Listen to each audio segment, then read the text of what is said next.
Because the thousands of people who are watching this on the internet. So if I'm Councillor Ted Cassidy, I'm Chair. Good evening, Councillor Yasmin Surtees, Vice Chair. Hello, I'm Councillor Sue Waddington, Chair of Economic Development, Transport and Climate Emergency Scrutiny Commission. I'm Councillor Bhupen Dave. I've got nothing to declare. Councillor Deepak Bajaj, nothing to declare. Good evening. Councillor Nigel Porter, Councillor for Ayleston, Leader of the Lib Dems, and nothing to declare at this moment. Thank you, Chris. Good evening, Chair. It's Chris Bergin, Director of Housing. Kirsty Cowell, Head of Financial Strategy. Amy Oliver, Director of Finance.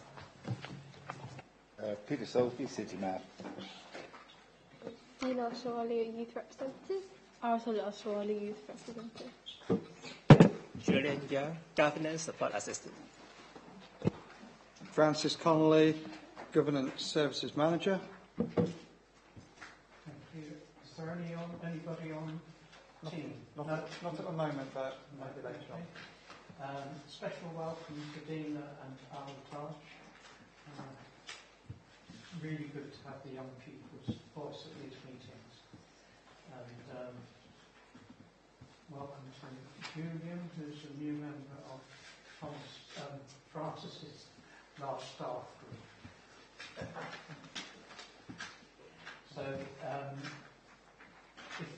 if the emergency alarm sounds, we must evacuate the building immediately by the nearest available fire exit and proceed to the area outside the Ramada Encore Hotel on Charles Street as directed by Democratic Services staff.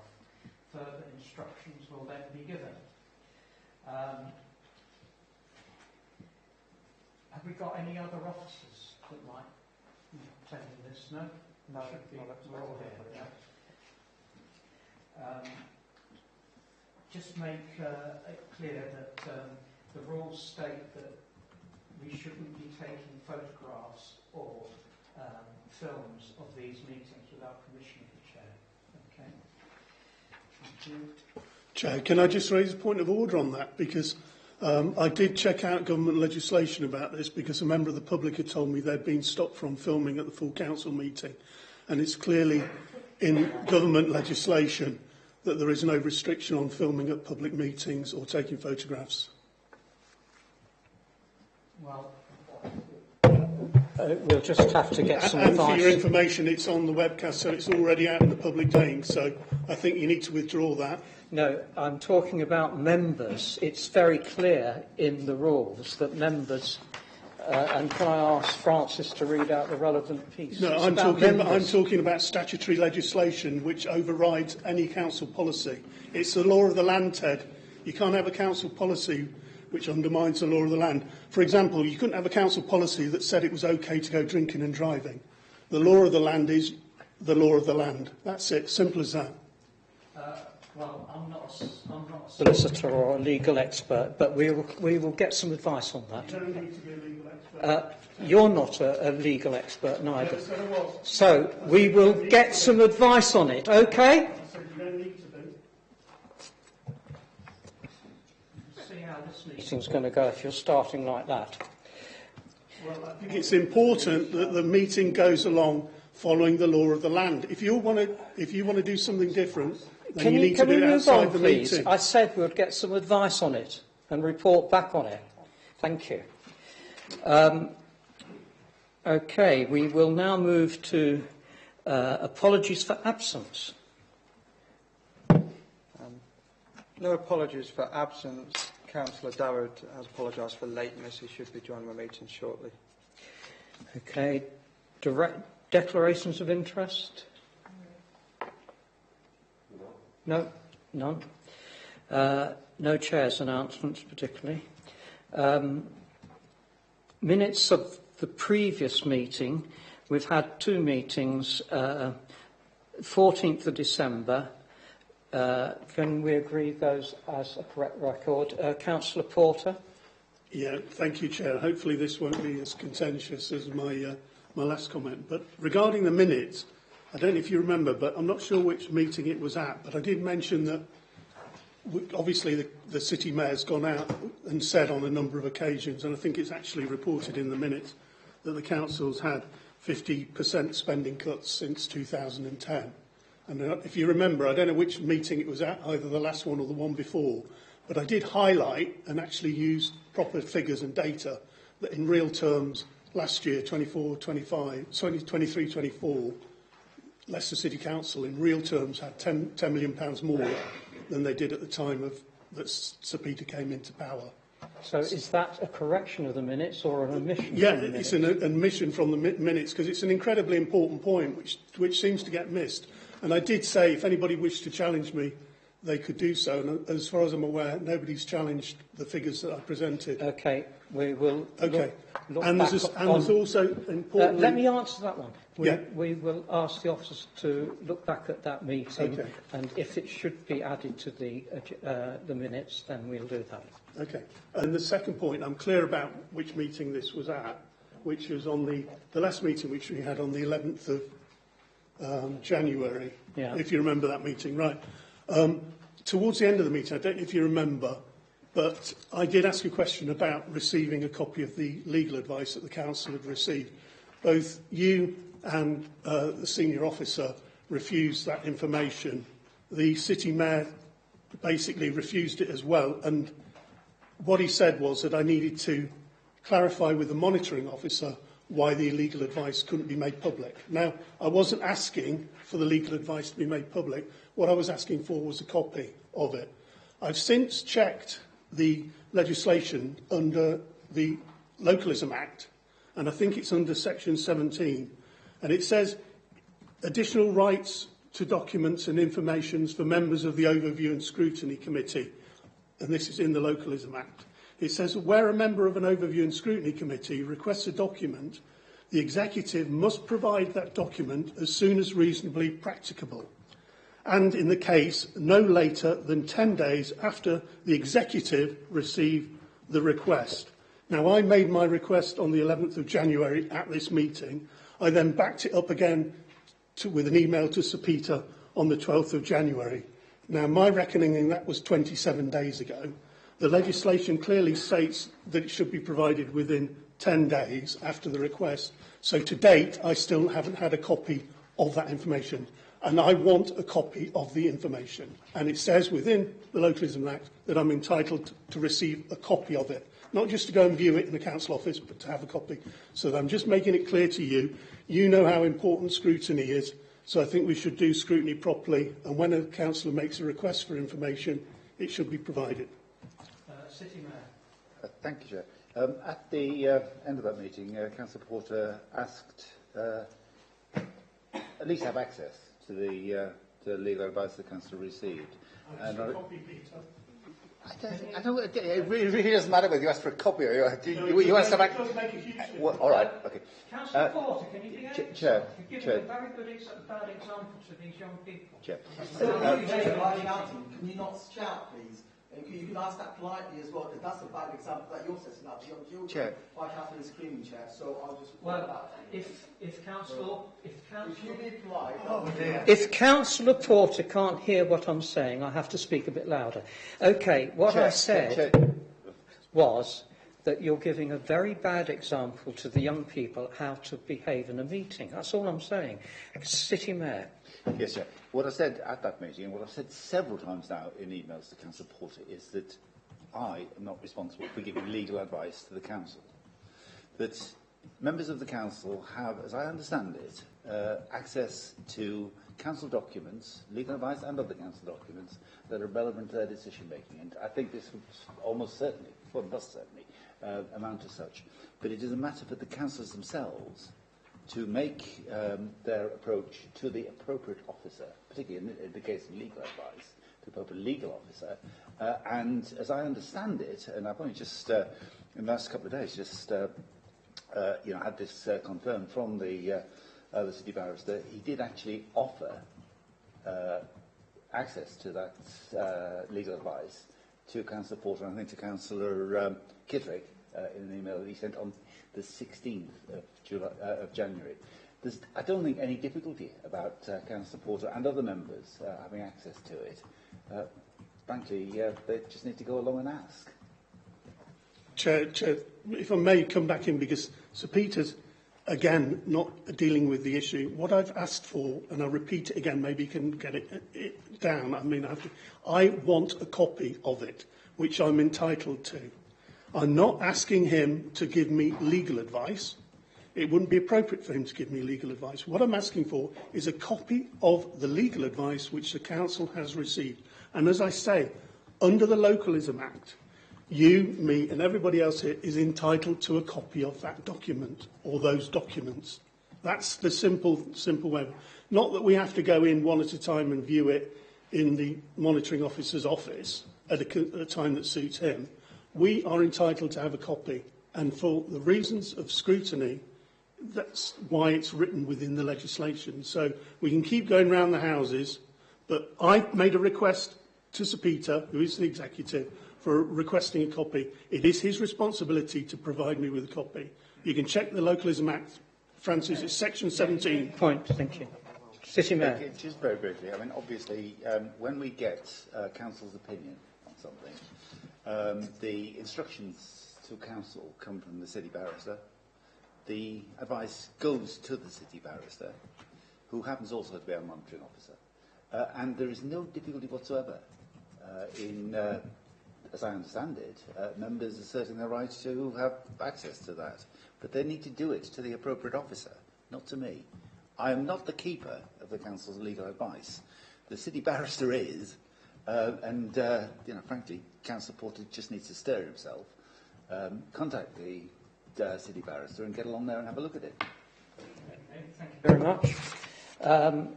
Chair, and finally on the minutes, I've got one other item which is in the meeting. Yeah, at the very end of the meeting, you might remember when we were talking about the proposal to spend £45 million buying houses, I pointed out about energy performance certificates, and I think gave information about a particular family who was struggling to heat their home. Unfortunately, since that last meeting, this family, well, it was actually on Tuesday, which is a family made up of 2 adults and 4 children, have been evicted by the council from their home. And what concerns me is at a time when the council's under huge financial pressures, for a debt of around, I think, less than £4,000, this family, with children under the age of 12, have been evicted from their homes. Those 4 children are probably going to end up in care now, which will cost the council probably £4,000 per week. So I just think, can we have a bit of joined-up thinking in Leicester City Council, where we don't take actions like that, which result in this family getting split up and children ending up in care?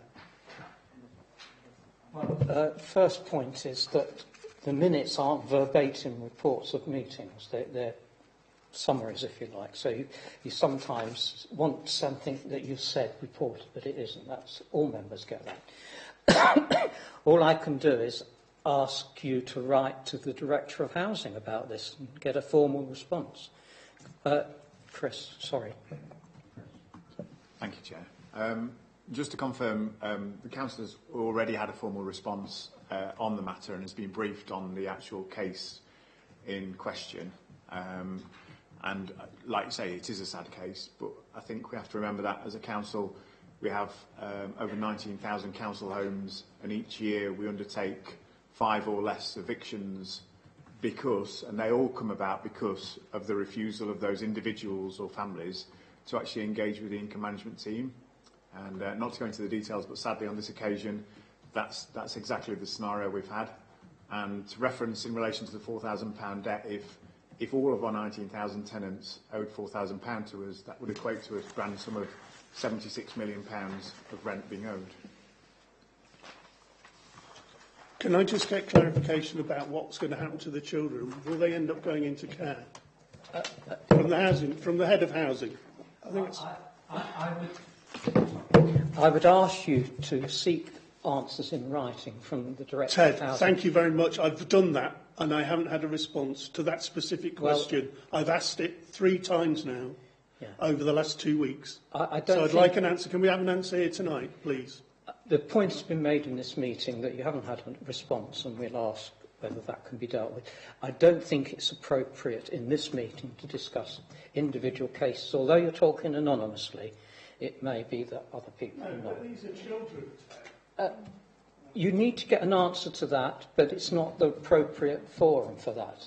I'm just giving you advice. It's not appropriate for you to be discussing We're all individual... human beings. I think you need to show... You can't have a discussion if you're talking over someone who's trying to answer you. It's not appropriate to discuss individual cases in this meeting. Full stop. So you made the point that you haven't had a response. We will just say that's been noted in this meeting and ask you to get your response. Can I just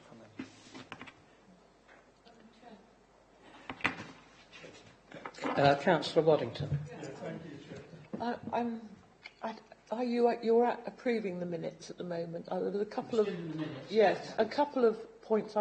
Just to give you notice, a couple of points I want to raise on the minutes of the meeting on the 11th of January. I'm not disputing the minutes. I'm just saying there are a couple of points I want to raise. I wasn't quite sure because Nigel was obviously raising them and some issues, and I wasn't quite sure of how you were dealing with these.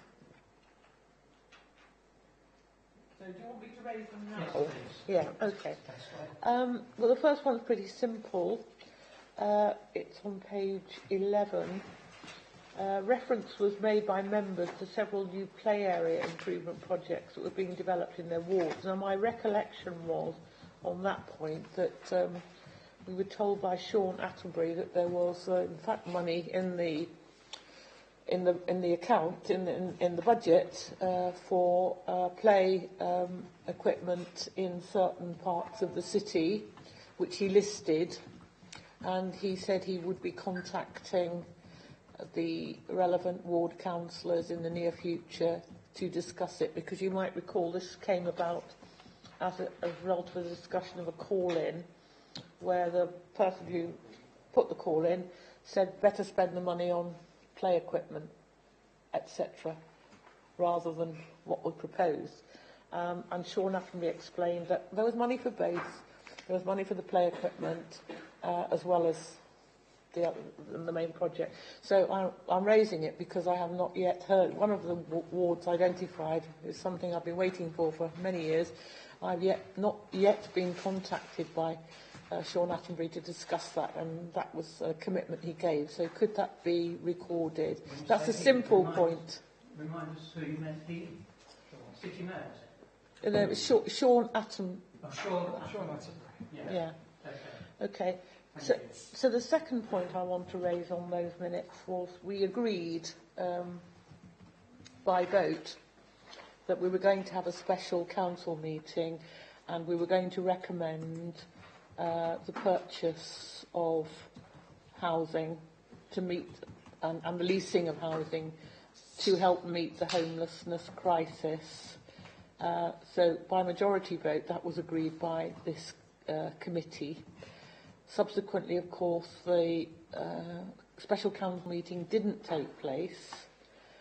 And I cannot see any reference to the acquisition or leasing of the housing in the budget that we have been presented with. It will be discussed later on this evening.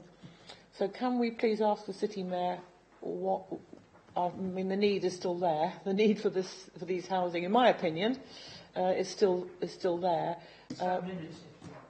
It is. Yes, it was about the whole meeting, you know. So what I'm trying to find out is what is going to happen now. I'm sure he knows all about it. Yeah.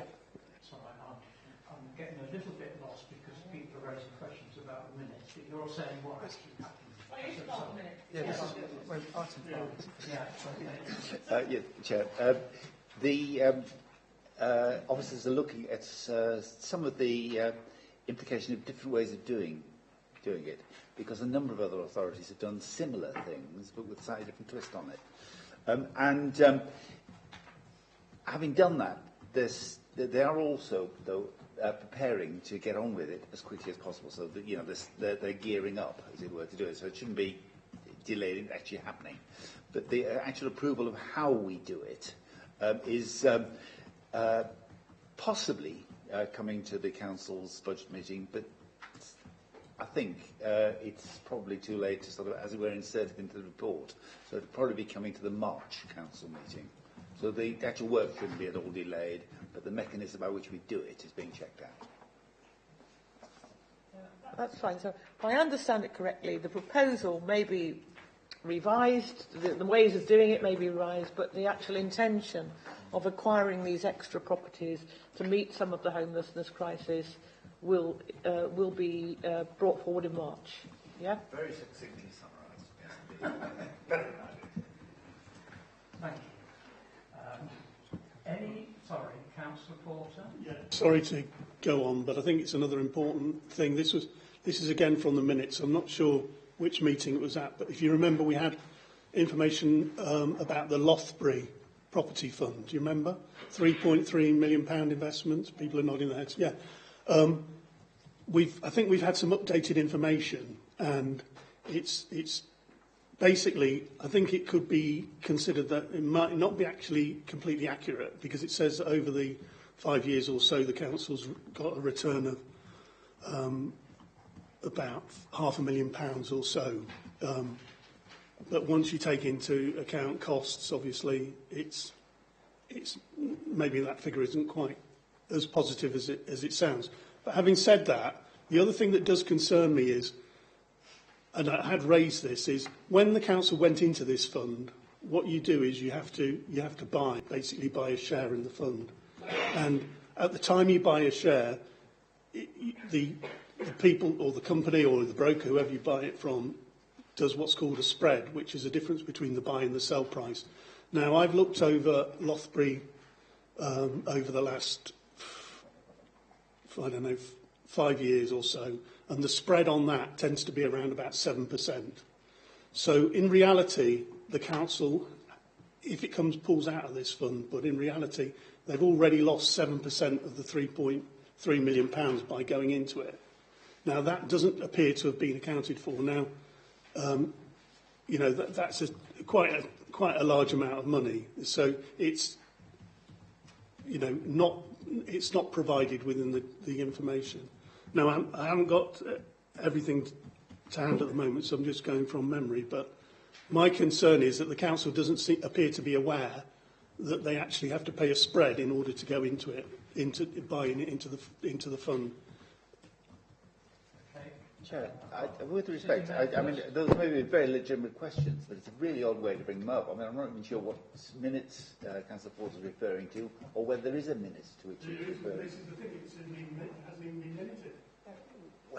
The council's going to lose about... Chair, this is a bit like taking any other business at the beginning of a meeting.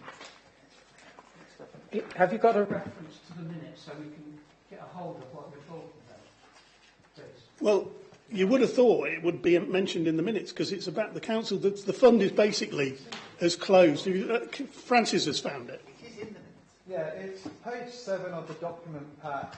It was the item 61, so it starts on page 6, and it's the mid-year review of Treasury management activities, and there was an action in there to provide some further detail following the points that was raised, and that detail has been shared recently.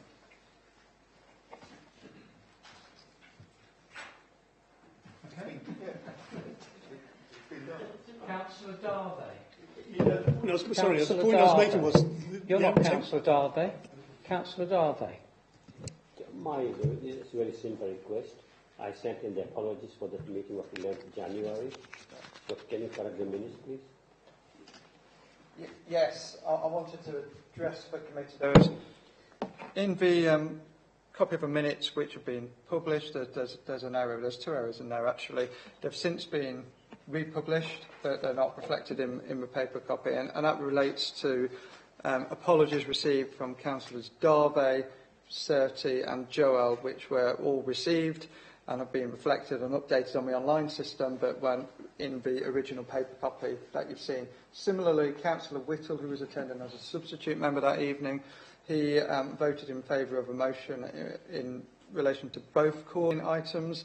That was his vote was the vote was recorded, but his name was missed out in error, and again that has been corrected as well. So just to confirm that those fairly minor adjustments have been made to the minutes. Thank you for raising that. Yes. Okay, with any amendments that we might need, can we approve the minutes, please? Thank you.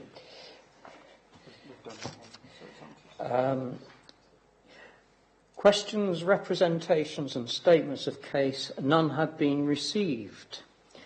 Petitions, none have been received. Tracking of petitions, monitoring report, page 19 of the paperback pack. None marked as read.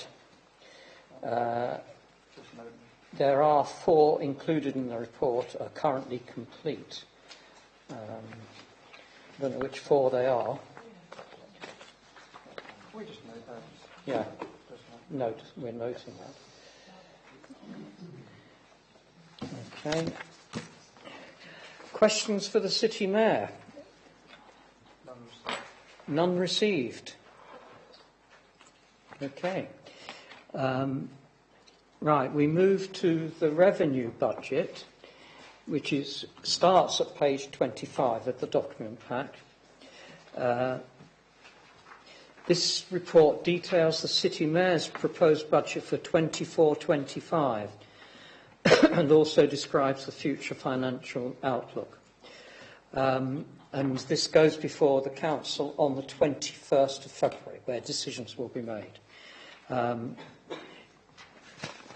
So the budget has been scrutinised by the various commissions, and we've got notes of what their views were. So we've had extracts from Culture and Neighbourhoods, Economic Development, Transport and Climate Emergency, and the Public Health and Health Inequality Scrutiny Commission in part of the second dispatch of paperwork. They're in front. I think you've got copies in front. Yes. But over to the City Mayor to present this. Thank you, Chair. As members will be, I think, very well aware, certainly long-standing members, but newer members will have obviously read of it in the local media, or listened to it on Radio Leicester. It's been an incredibly challenging period over the last 10, 12 years. We've had to make very substantial reductions in the services that the Council provides, at the same time as having to face very dramatic increases in the costs of adults and children's social care. The reductions that we've had to make in everything else have been over 50% in terms of spending, and frankly, you don't save over 50% of your spending by buying fewer paper clips. It really does cut into things that matter not just to us, but much more importantly, matter to the people of the city. We've, I think, managed it remarkably well. Certainly, we haven't gone over the Section 114 cliff in the way that Birmingham, Nottingham, and a number of other places have, but we can see that cliff edge approaching. What we have in front of us is a budget that does balance for the year ahead. It's been, as you said, considered by scrutiny, and I think all have generally accepted that it is a reasonable and realistic budget. But, and it is a big but, that cliff edge that we're using our reserves very heavily this year to postpone going over the edge is looming.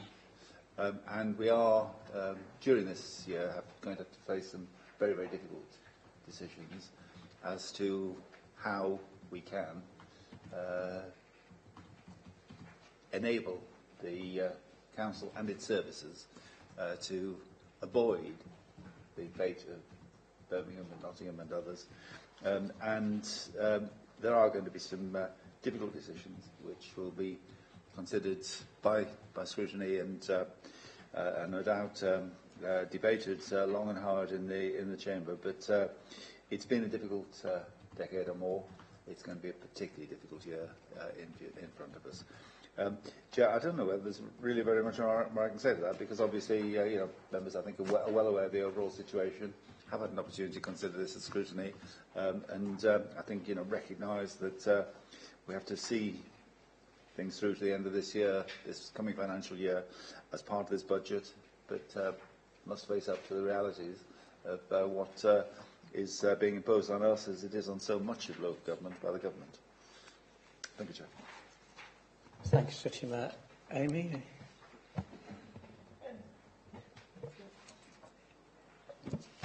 I think I would just add to some of the comments the City Mayor has. The financial outlook in this revenue budget is significant. We are getting a balanced budget for 24-25, but there is significant action that needs to be taken to balance the 25-26 budget. We have seen significant growth in adult social care, children's social care, home to school transport and homelessness. I would just note that the budget report that is due to come to Council will actually show a worsened position than what is in here, of £11 million. It's a contribution of factors, a mixture of the national living wage increase that was announced just before Christmas and the position in relation to homelessness and that constant changing position at the moment. The other reason is around government funding that has not kept up with the increasing costs that authorities are facing across the country. And also we would note that Council did announce back in the autumn of 2022 that we were to expect further austerity beyond 25-26. So I'll remind councillors that we've had a policy for a number of years of having a managed reserve strategy. This report that is in front of you proposes that we will no longer have enough reserves to continue that strategy, and we'll use it fully up in 24-25's budget. There's been a lot of cases in the press around exceptional financial support that councils have received. We will not be able to get that during 24-25. However, what I would say about exceptional financial support is that is not an easy solution. That government has not given any local authority cash that is exceptional financial support. They've given them extra ability to use capital receipts to balance the budget or abilities to raise council tax. There has been no cash payments to those local authorities. Otherwise, I'm happy to take questions. Thank you, Amy. Councillor Porter. Thank you very much. At the last meeting I attended, which was the Economic Development Scrutiny Committee, where we looked at the budget, we were told, Amy wasn't there, sadly, but we were told that, if the council does go over a cliff in 24-25, we would be able to sell some assets. So this something that I've been pushing for a while, and it was basically confirmed by officers that it could take place, would be that if we were to sell assets, one of the assets I think we could consider getting shot of was the Francis Bacon, in the New Museum, because I think previously when it was mentioned, we were told it was worth over £20 million, so it's probably worth a lot more now. And if the council is struggling, maybe that's something we should continue. And certainly a few members of the committee were in favour of selling the Bacon if it meant that the council could stay afloat. But having said that, if I can draw your attention to page 29 of the budget overview that we've got, section 4. I do love to go back over previous budgets because, as Sir Peter's already mentioned, the council's really struggling. We've never had it so bad. So what I did was I went back and looked at his very first budget, which was in 2012-2013, and went through it sort of line by line. So if we start at the top line here, where we've got service budget ceilings, in 2012-2013, that figure was £249.7 million. And as you can see here, we've got a figure of £375 million. So I think we can all agree that the current figure is a lot bigger than the figure that we had in 2012-13. Am I right, or am I missing something here? Maybe Sir Peter could answer the question. Is the figure that we have here on the top line bigger than the figure that we had in 2012-13 of £249.7 million, Sir Peter? We're talking about Well, no. You need to add up 12, 13.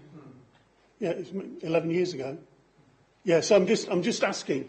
Yeah, is it a bigger figure? Simple question. Yeah, Peter. Sitting there, can you respond to that question? Or Amy? I'll readily acknowledge I don't actually have that budget book in front of me, and I don't think you'd expect me to.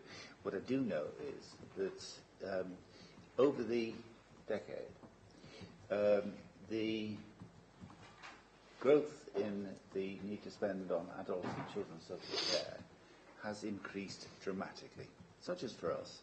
It's something that puppeteer authorities across the country report on. And is very significantly greater now than it was back at that time, or indeed in decades that preceded that.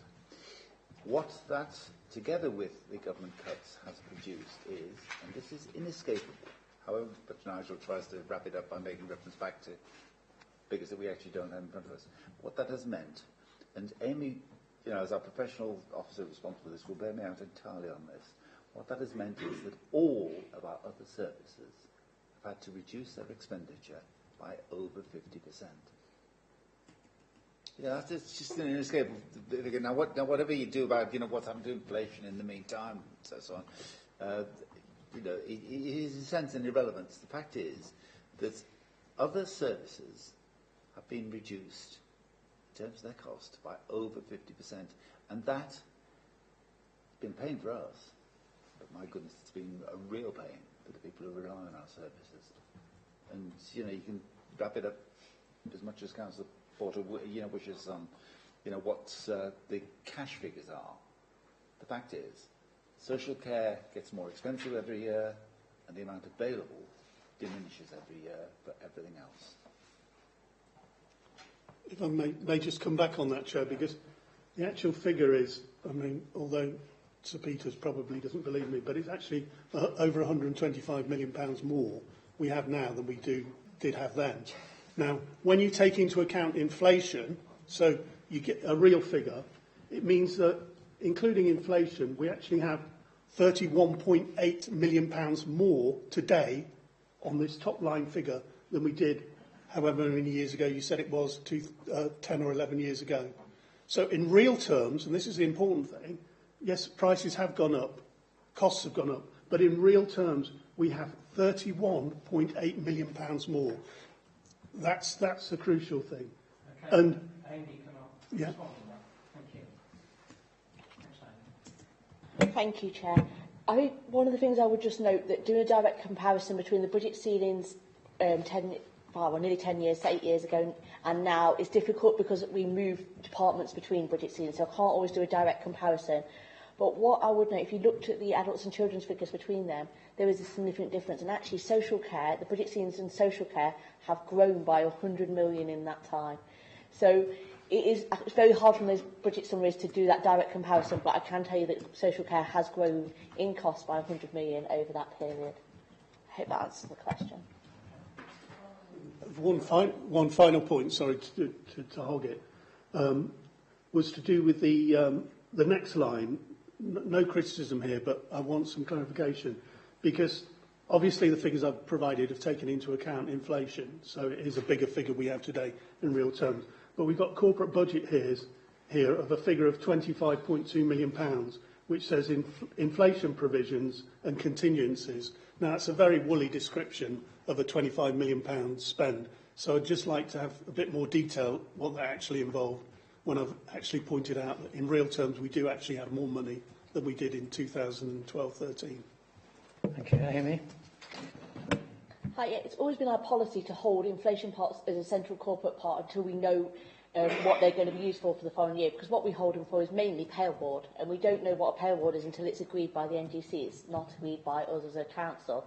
So actually that figure is made up of 11.2 million for the 23-24 pay award. So that's the amount above what we budgeted for that the final pay award was for this financial year.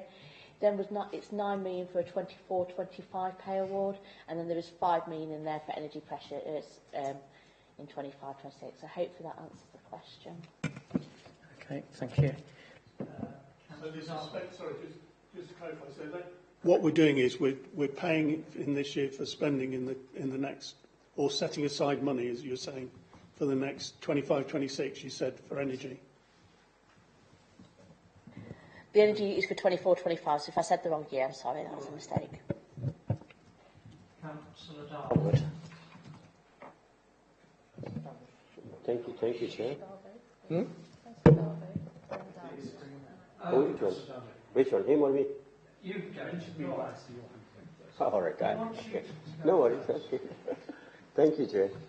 I've gone through the financial budgets for the last 2 financial years, and thank you, Amy, for sending me the link. It was really good help. I just wanted to see how the trends were working out. And I just want to make a few comments here. Okay? The first one is on page 31, para 6.10, adult social care. We do accept council is going through some serious financial issues. Okay? And as responsible opposition, I think we will basically think things through and work in a manner that basically helps the city of Leicester. Okay? That's where we are going to come from. Okay? From what I understand, the main pressure points are on the demand-led budgets, like adult social care, children's, disabled facilities grants. Right? So I think we accept that there are issues around those 3 big departments, and that it's difficult to contain those demands. But having said that, see on the part of 6.10, it's mentioned there very clearly that what officers are trying to do to contain it. For me, what's happening in there is not enough, because, you see, you don't start building wells when water wells if there's a fire somewhere. Okay? This issue has been going on for the last several few years. So what's in there in para 6.10 should have been happening for the last 2, 3, 4 years. It's a continuous process. Okay? And one of the ways of looking at it is whether the staff are reviewing the packages on time, especially the high-cost domestic packages, residential care packages. It's a continuing process. And if there's a break in the review process somewhere, then you'll find that the costs are going to spiral because you're not looking at it. Okay? And at one of the committee meetings, at the social care meeting, this did come up, and that the reviews were not done in majority of the cases for 1 year or 2 years. So what we are seeing here is an impact of things not happening in the way they should have happened. Okay? And my request to the officers is that, for goodness sake, let's get handle on these things. But how we manage the care packages, because that's where it starts. Okay? It's a demanded budget, I accept that, we accept that. But there are ways of handling it, and para 6.10 is a step in the right direction, but I think if we want to avoid similar problems next year, and next financial year is going to be even more difficult than this year, then we better start doing something about it now. Okay? So that's my thing about on the demand-led budgets. We simply should not put our hands and look, it's demand-led budget. We should never do that. Okay? There are ways of handling the demands. Okay? And then on page, I'm really surprised, Chair, about one thing. On page 47, para 3.1,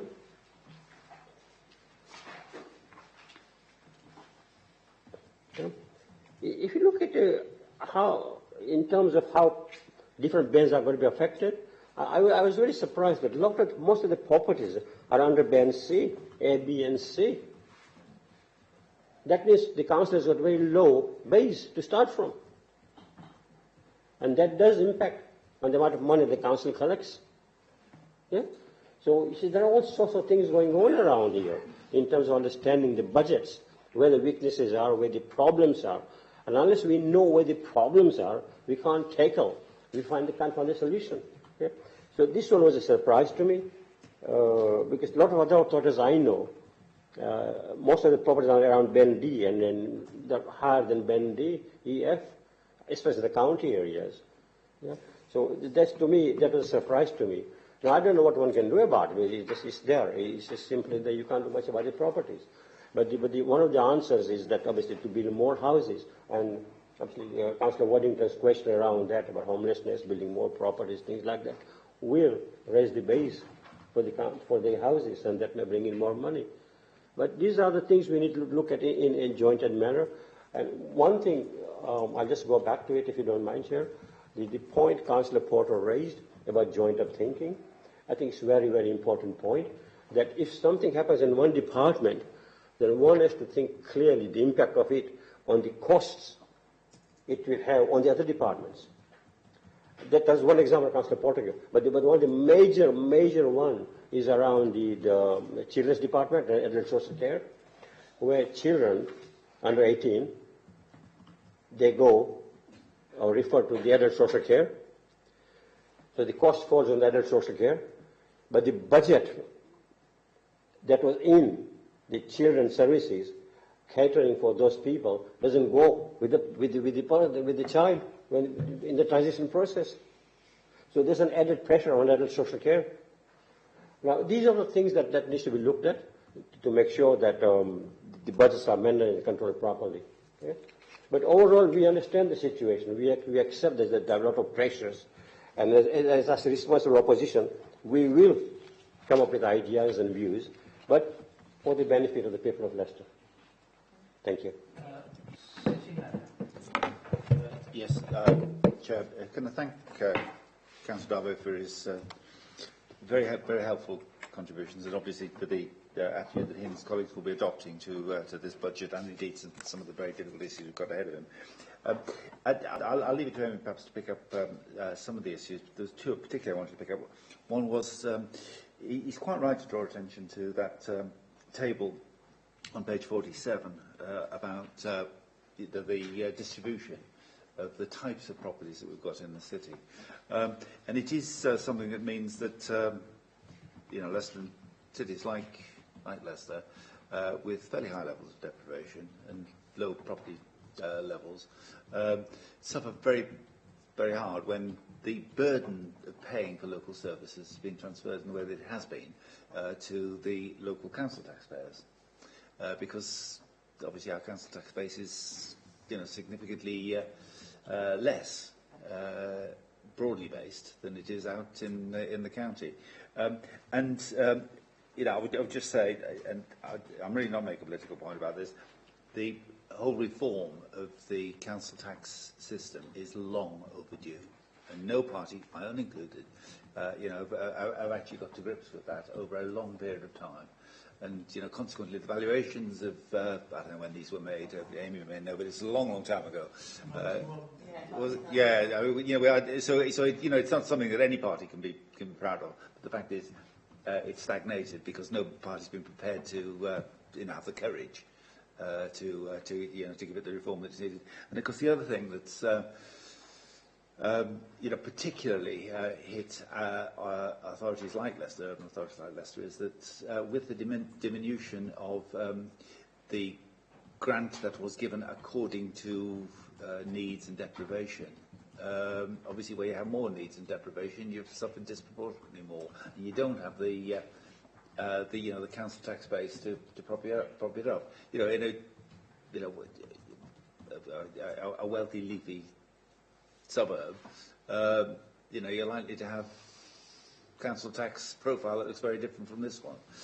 The other point I just wanted to pick up was that Councillor Darby is also quite right to raise the issues of our demand-led budgets, particularly the ones in social care, and the need for us to continue our efforts, redouble our efforts, to drive them down and to prevent them from continuing to spiral upwards. I would say. That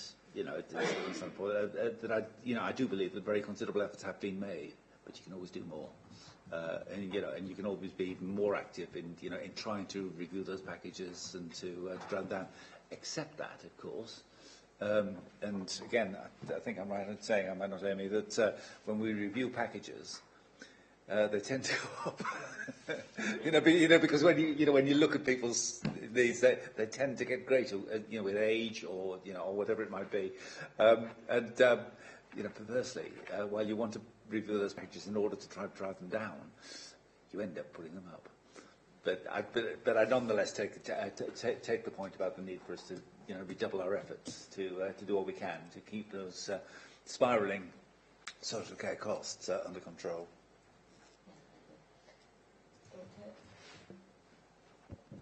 Just to add a couple of points there, I mean, you're right about the council tax. If we put our council tax up, we don't raise as much as a lot of other authorities will, especially if you compare us to like a London borough. So an extra 1% in council tax increase would only be 1.4 million for us. Still not to be turned down, but it's not a significant amount compared to other authorities.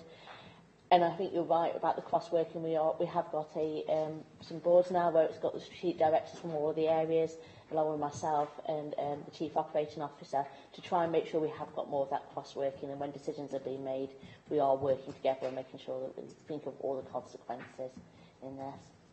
Thank you. Councillor Darwin's next. Thank you, Chair.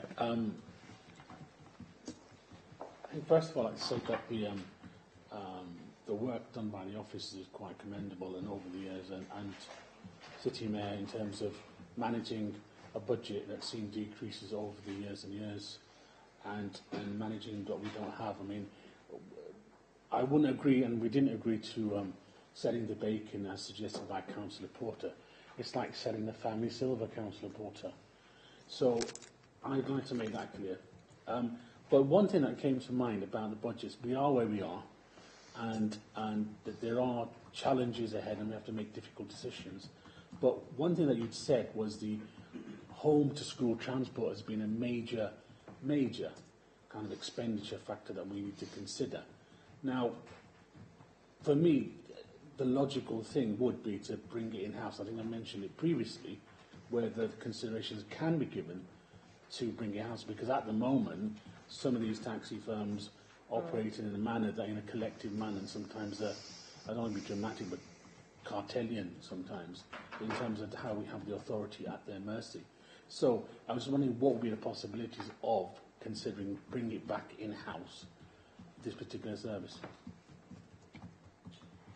Okay, but deal with those, yeah. Maybe we try that. The issue of SEN travel is something that authorities across the country are grappling with. It is a very unsatisfactory situation, to put it at its politest, where the amounts that are being paid by us and by other local authorities are very expensive indeed. Some individual children costing a very, very large amount of money. A national initiative needs to be launched to make a fundamental difference to it. That does not mean that there may not be things that we and other local authorities can do as an individual basis for now, which may involve doing some of the provision ourselves.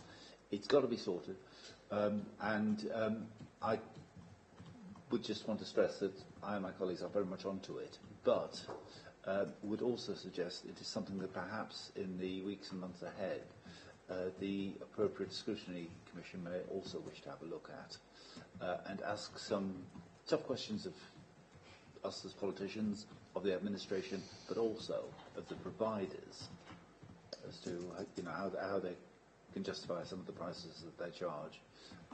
So I think it might be quite a useful exercise, particularly if those questions are asked in public, and some of the providers have to explain in public how they operate and what they charge. With regard to Francis Bacon, I apologise for not having come back to it earlier on. I have to say, on and off over quite a long period of time, I've thought about some of our family silver, as it was described, and whether it could be sold. I'm always assured by officers that very few councils have ever tried it, and those that have regretted it. That actually the penalties for doing it in terms of loss of museum recognition, loss of grant, loss of support from Arts Council England, not just to the museums but for other things in the city, always outweigh any of the benefits that could be achieved from it. Now, if Council Porter or anybody else wants to show me an authority that has tried it and has found that it pays off, I'd be very interested to hear it. But all of the advice I get from officers is that it has such a significant downside that even if you were prepared to sell the family silver, you would find yourself paying a lot more by penalties. Okay, I've got Councillor Wallinson and we've got Alan Torres. Okay, Councillor Wallinson. Yeah, thank you. First of all, to say it's true that Councillor Porter did express his opinion that the Newark Museum could be sold off at the Economic Development Scrutiny Commission. He received no verbal support from anyone else present, so I can assume that that was an well, it was certainly not the view of anyone. Anyway, I'm not going to argue with you now, Nigel, because I'm talking about the budget. And I want to refer to page 27 of the budget report and the paragraph 2.8.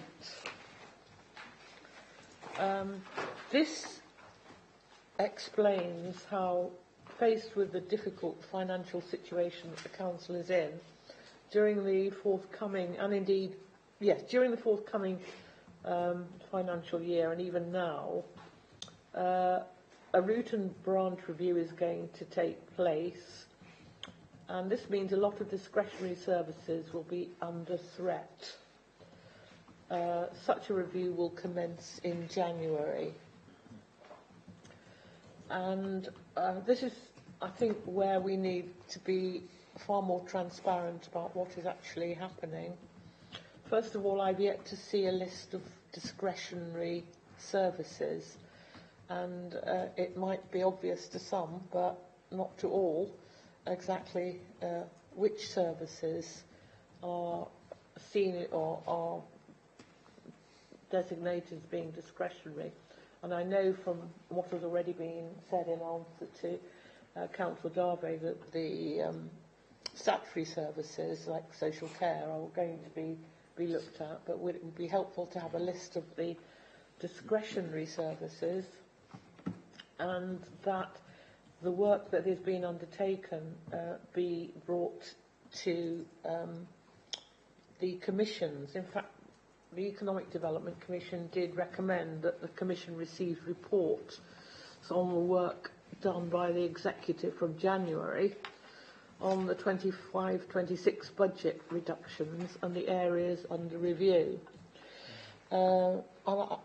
Since that was agreed by the Economic Development Commission, I received a call for help from the Adventure Playgrounds, because they had apparently been told, now this is their understanding which may be completely wrong, but because I hadn't been informed at this stage, I had no way of correcting their impression.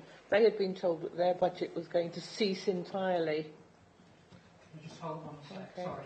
Well, I'm on an important issue here, Councillor Cassidy. I mean, if you want me to shut up, I will, but, you know. No, I'm asking you to just hold on one sec, because two girls are leaving, and I know you wanted to ask a question. Sorry about that. But, So you ask your question, and I'll. You ask your question. no, it's okay. Thank you very much. Right. Sorry, sir. Yeah, it's okay. So this is an illustration. If people are coming to me, and already, you know, people are asking what's happening to my bowling club, what's happening to my neighbourhood centre. If these things are under review, and I understand that for some of them, the answer may be not what they want to hear. The answer may be, yes, there are going to be reductions in this area of service. But it would be very helpful if the commissions could be aware, and this commission could be aware of what is under review.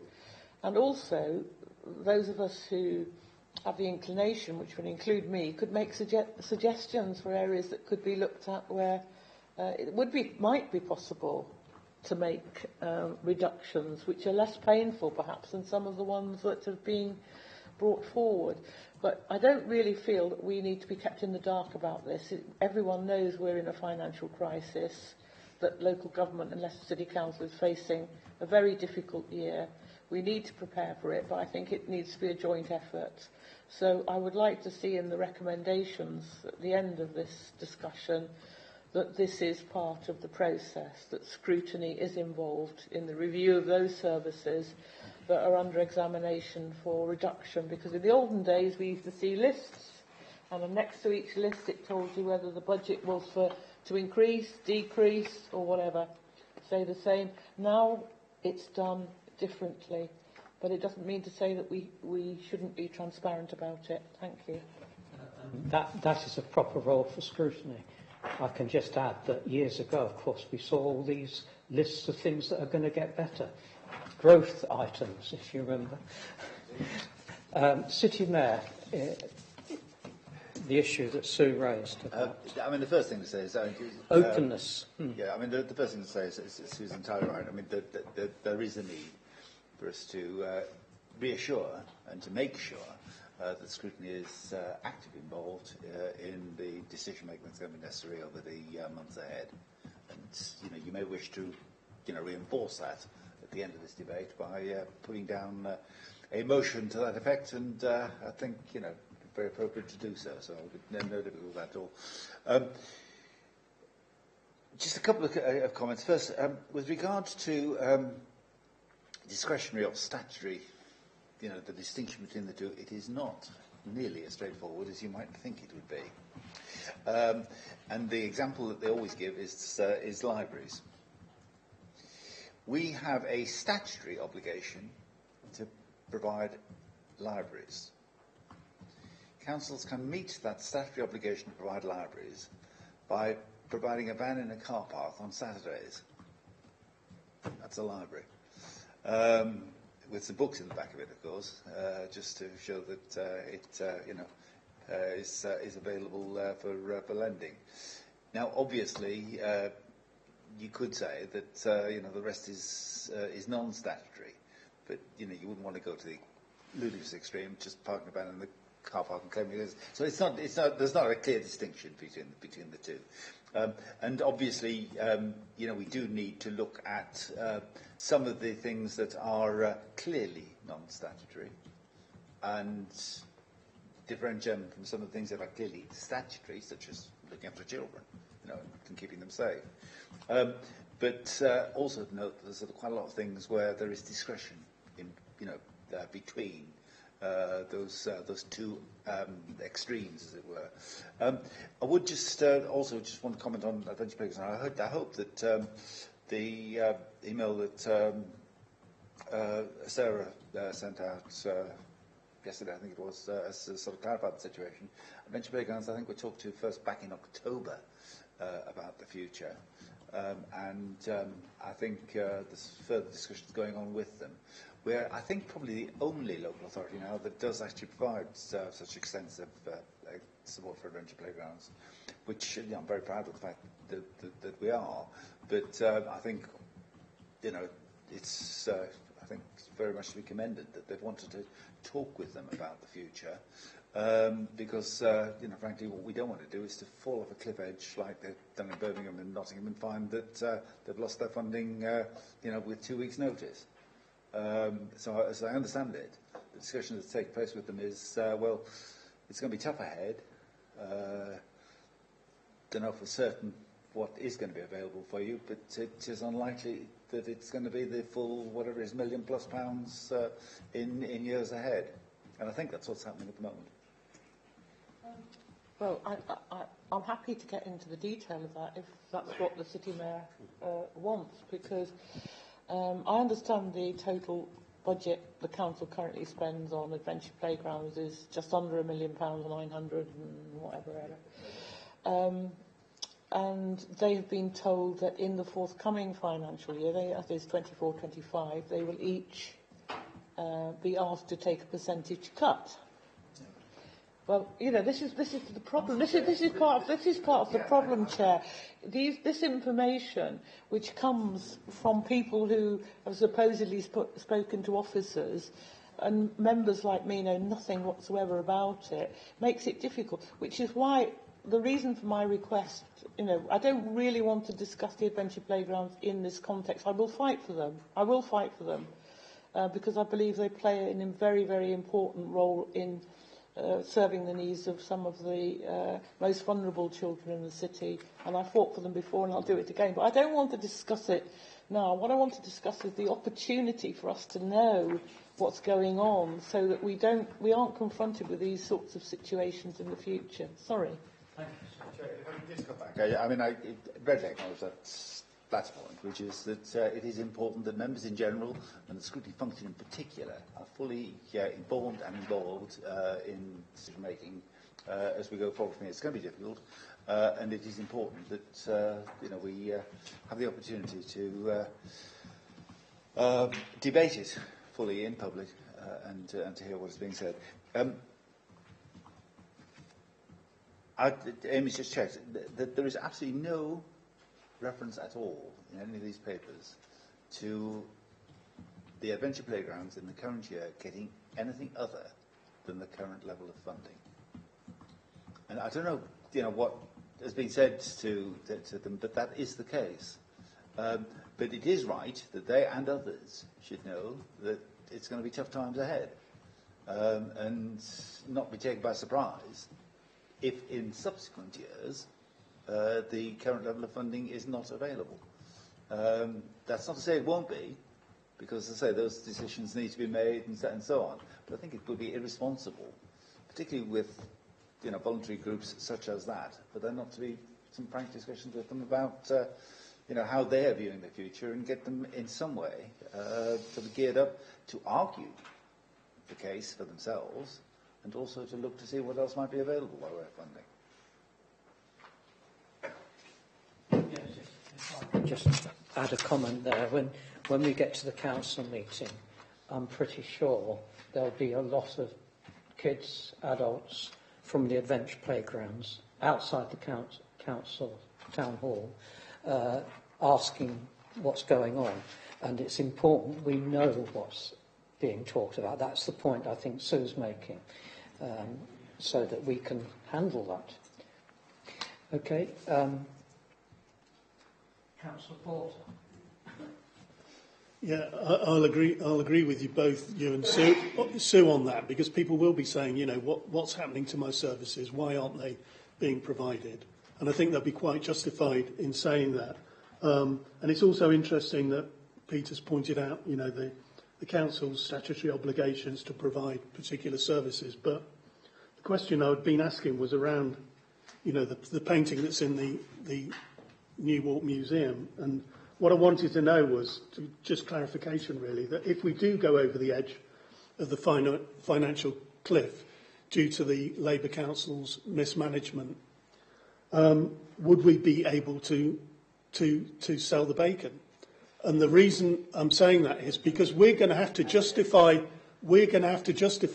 what we're doing to the people of this city when they, as you've both quite rightly pointed out, they'll be saying, what's happening to our services? And we'll be saying, well, sorry, we've got to cut them, but we've actually got a painting in the museum which hasn't been on display for a long time, rarely on display, probably most people haven't seen it, that's worth over 20 million quid. But we're refusing to sell that, even though we possibly could sell it. This is what I want clarification on. But at the same time, the council's able to sell off buildings. There doesn't seem to be an issue there. I mean, why do we have to be so precious about a piece of art, which nobody particularly likes, but we can get rid of a lot of buildings? I mean, what about all those buildings around Leicester Castle, which was sold off on the cheap before the election? One of those was a 2-3 bed terraced house. It went for £149,000. Absolutely a bargain. This is the thing. The council. The question is Labour mismanagement resulting in people not getting services, and you can argue all you want about government cuts, but at the end of the day, it's down to Sir Peter and his group how the money's spent. So I want a clarification that if we do go over the edge of the financial cliff, is the council allowed to sell the bacon off? Can you respond to that issue about Councillor Porter's fixation on bacon? Thank you. Chair, over the years, on a number of occasions, I and others have looked at the prospect of actually selling some of the artefacts in the museums. And consistently we've had the advice that to do so, councils suffer more serious penalties by way of loss of support, particularly from Arts Council England, but from others as well, than they ever raise from it. And I would just challenge Nigel to give me an example of a single local authority of any political control in the country that is actually pursuing a policy of disposal of museum assets. I'd be very interested to see that example and to look at what penalties they have suffered and see whether they are somehow managing to make a profit on it, as it were. But all the advice that we've received is that the penalties outweigh the benefits. Yeah, I think that's perhaps all I need to say.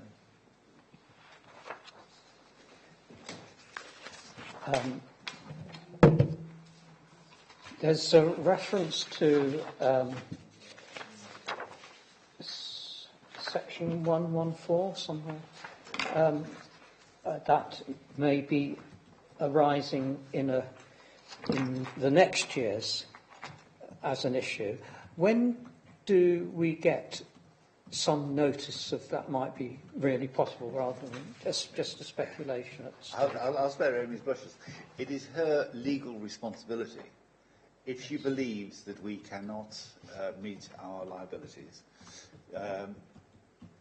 she is required as our finance officer to issue us a notice.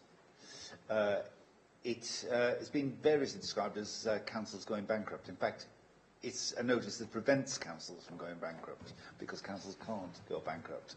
What it does is to require the council, were we to be in a situation of being at risk of not being able to meet our liabilities, we would have to hold a meeting within 2 weeks to bring forth, and this is why I'm very, very anxious to avoid it, because you have to have a meeting within 2 weeks and take an axe to your services just there and then like that, right? And that is devastatingly destructive. You've got no time to plan for it. It just happens, and you stop spending on anything that is non-statutory. Now, obviously, there's a definition there. And non-statutory and non-contractually committed. That's right, isn't it? Yeah. So you've got to keep paying your contracts. You've got to keep paying your statutory stuff, but you just take an axe to everything else, and that obviously is devastating. Obviously, those services are very disruptive for the city. But that's what's happening in Nottingham and Birmingham. And I've been looking at some of the, the press coverage of what's happening there. It is appalling. I mean, it really is. Particularly, it's a sudden savagery of it, and that's what obviously we need to try and avoid. But our chief finance officer reassures us that we can make a budget for this year without the risk of needing to have a second 114. Notice from her, but that we can't look to being able to do the same thing again next year, because by then our reserves are gone. Well, members, thank you. This is a decision for full council, not for us. So let's just make that very clear. It's really important. But we are asked to note this report, and any comments that have been made will be forwarded up both by the commissions, because the commissions also look at this, and by the state. So can I ask for agreement that we note this report? Yeah. Could I ask you a question, Chair, if I may? Normally in the past at full council, you used to get extensions for the budget. Obviously, this is a pretty crucial budget. I don't know whether this committee could recommend that we're allowed an extension. I mean, could it be put into the minutes that the committee would like? Because normally we only get a few minutes, like, was it 3 minutes to speak? And I think or 1 or 2 minutes. And in the past, there used to be an extension at budget, so. City Mayor? Chair, I'm not an expert, but I've been around a bit. I think the discretion to grant the extension is one that is given by the Lord Mayor in person, at the request of members. Am I right there? Yeah, it's for Lord Mayor's decision, so requests would be submitted to the Lord Mayor, who would consider whether to grant those. Okay, fine, that's absolutely fine. Thanks for the clarification. But could this committee just could we have it added that we would like? Does anybody want an extension, or is it just me? I like to rattle on a bit. How long do you want me to talk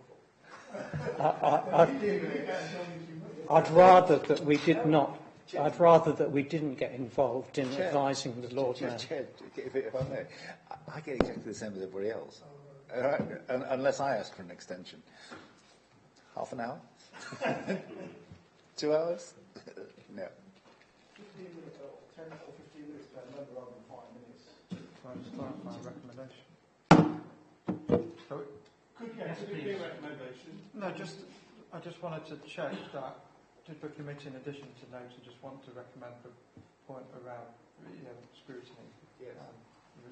Putting a separate recommendation about the scrutiny of the discretionary. Oh yes, the scrutiny of the paragraph 21 over 30. Scrutiny of the work that's been undertaken, the reviews that are referred to. 2.8. Yes. Yeah. Yes. Thank you. We can just accept that that's discussed if you want to make a formal resolution. Well, Sure. I think If you everyone's support agreed it, to it. I think everyone's agreed to it. we've all agreed. Yep. Yes. Thank you. You don't need anything I more. hope it will be minuted that there was an Yes. agreement that Yeah. scrutiny should be fully involved in the consideration of budgetary issues throughout the. Yes. Yeah, I'm on the speaking time issue, I mean, perhaps we could, I don't know, ask the Lord Mayor to consider enabling the leaders of the political groups to have more than 5 minutes or whatever. Chair, Yeah. if I could just say, honestly, I just think that it's not appropriate for the committee to do it, but not necessary either, because it is my experience, and I say I've been around quite a number of years, that Lord Mayors generally say yes. Yes. And in fact, have never said no. I can't think of a single occasion when a Lord Mayor has said no to an extension of time for the, for those who are speaking on behalf of the administration and opposition. That's fine, yeah. It's up to the Lord Mayor. Okay, we're noting this report and we've asked specifically the details of the discretionary spending. I don't think it's just discretionary. I think Francis understands. Yeah. Yeah, the comments will be reflected in the. Yeah, I think it's not discretionary. It's all the reviews that are being undertaken to look for savings in the services provided by the City Council. Okay. Yeah. Thank you. Francis, have you got that? Yes. And it will be in the minutes. So, is that agreed? Yeah? No con, nobody against? Right, we need to move. Can we keep going? Do you want a break? Keep going. Keep going. Can we thank Amy and her team for the work on this? It's not a pleasant activity. It's not a pleasant activity at We've all. already started, Chair. We've not quite finished yet. We've got a long agenda to come through.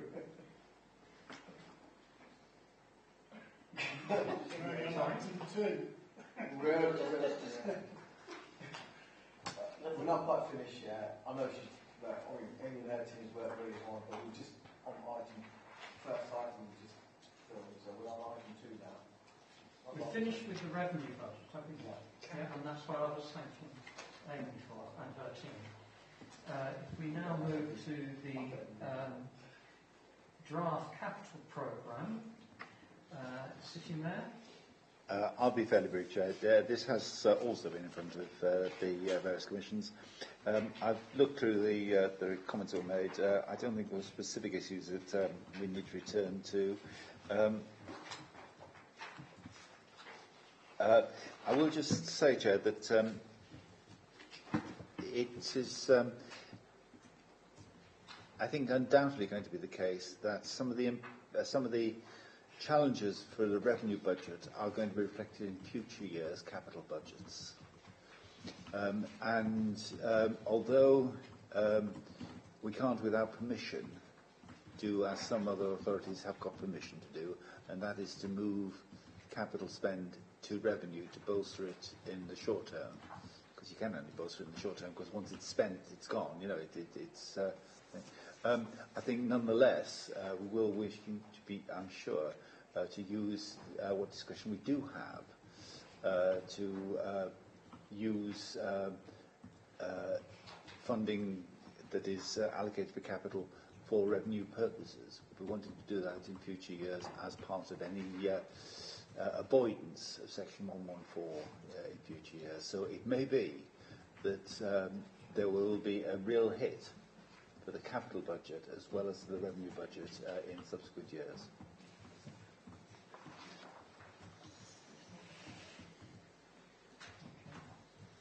Councillor Darby.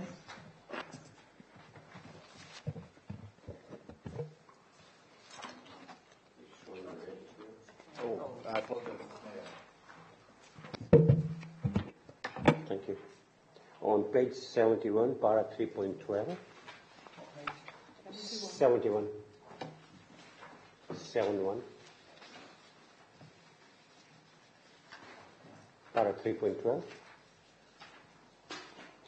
Chair, there's some really good proposals here on B, D, E, F, G. Okay. Now, the money that's proposed to be spent on these items is really frontline services. Okay. And just want to know whether the amount is the same as last year, or has there been a cutback on this one, or is there any chance of increasing the amount? Because these are the things that people really want. So if we can increase it somewhere, and maybe we need some time to think about it, it will be really good help. If I don't, Councillor Stubb is entirely right again, Chair. These really are sort of the frontline stuff that people actually do see, in the wards and the neighbourhoods across the cities. And I think, and Amy will correct me, that the sums here are broadly similar to what's been delivered in previous years. I was talking a moment or two ago about the pressure on the capital programme. I very much hope that whatever we do to the rest of the capital programme, these frontline things can be preserved in future years. I do know that certainly with some of them, like environmental works, even for prevention and stuff, there's quite a lot of work required to actually deliver these, and I'm very happy for perhaps scrutiny to consider whether they could be increased, whether there ever to be an increase in the capital programme in future. But a lot of it does come back to a very limited number of people, much reduced workforce of people now being expected to deliver them within the year. So I'd be reluctant just to say, oh yeah, throw another 100,000 of that one, because I'm not sure it would necessarily be capable of being spent. Councillor Porter. Yeah, thank you, Chair. Page 72, the item G, which is £0.2 of £1 million for front walls. Now, again, this sort of points to, I think, a lack of joined-up thinking again by the local authority, in that they want to spend £200,000 improving the walls to make an area, some entrances into the city to look more attractive, which people may think is a nice idea. But at the same time, we got the Highways Department wrecking the local environment in Ayleston, where they've stuck these concrete blocks at hundreds of thousands of pounds into the road, which everybody says look extremely ugly. But not only are they ugly, they're dangerous, and it's a main route into the city. So why should one area have money spent on it to make it look more attractive, while the council goes out and vandalises another part of the city? It's just bonkers, really is, at the end of the day. There was no consultation about these concrete blocks at all.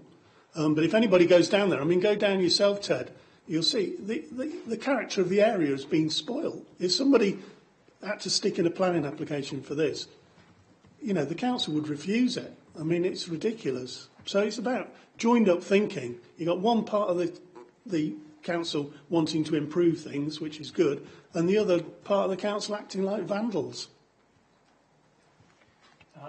Is that a temporary arrangement on no. I hope so, yeah. I hope they pull it out next week. It's a very different issue about the front walls of housing. Anyway, City Mayor. It's funny, I absolutely had some really positive feedback about those works on the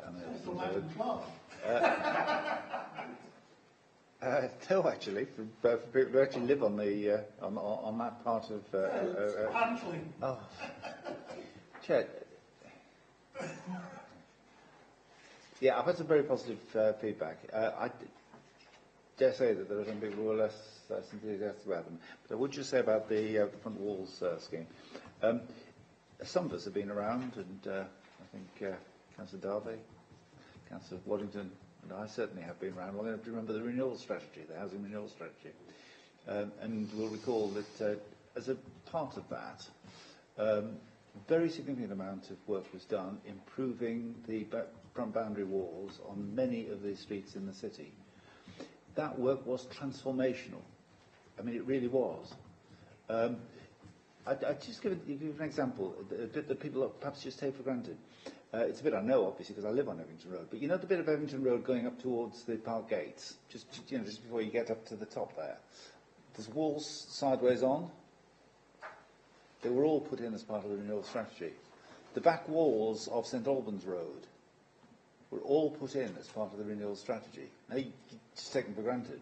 But it totally and utterly transformed that area. It really did, which was incredibly, was devastated by the, by the threats of the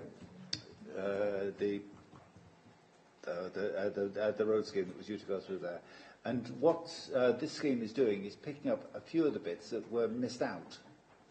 And I think one of them that is being looked at is parts of Foss Road, where you really, can see that it hasn't, the whole environment in the area hasn't improved in the way that it has in many of these other areas. They're comparatively small sums of money, but they can, as I say, transform areas, but not just the immediate prospect, but for decades to come. And as I say, you look at that piece at the top of Evington Road, and it's hard to believe now, but all of those backyards were open. All of those other areas were derelict in front of those houses, and now they look just neat and tidy. Any other comments? Sorry, Councillor Darby. On the point I raised earlier on about increasing the budgets, what I will do is I write to the officers and think it through where the money could be found to increase that capital. Yeah. Because you can't have the answers here, but I think further discussions will take place. So if you can find the money from somewhere, then let's have a go at it. I'm happy to have a conversation with Councillor Darby about any ideas he's got about the generating more capital to support the capital programme.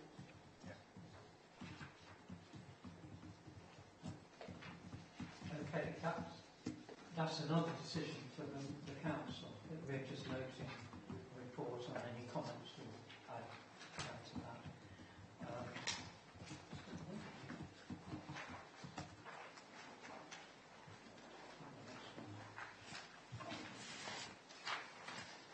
Housing revenue account, is that right?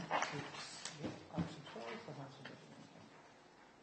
Yeah, item 12, housing revenue account.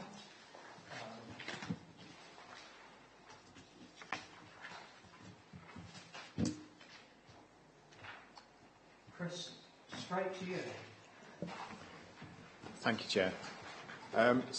Just a brief reminder as a starter that the housing revenue account budget relates to council tenants' rents and services, and the fund's ring-fenced for this purpose only, and it's a legal requirement that the budget for the HRA is a balanced budget.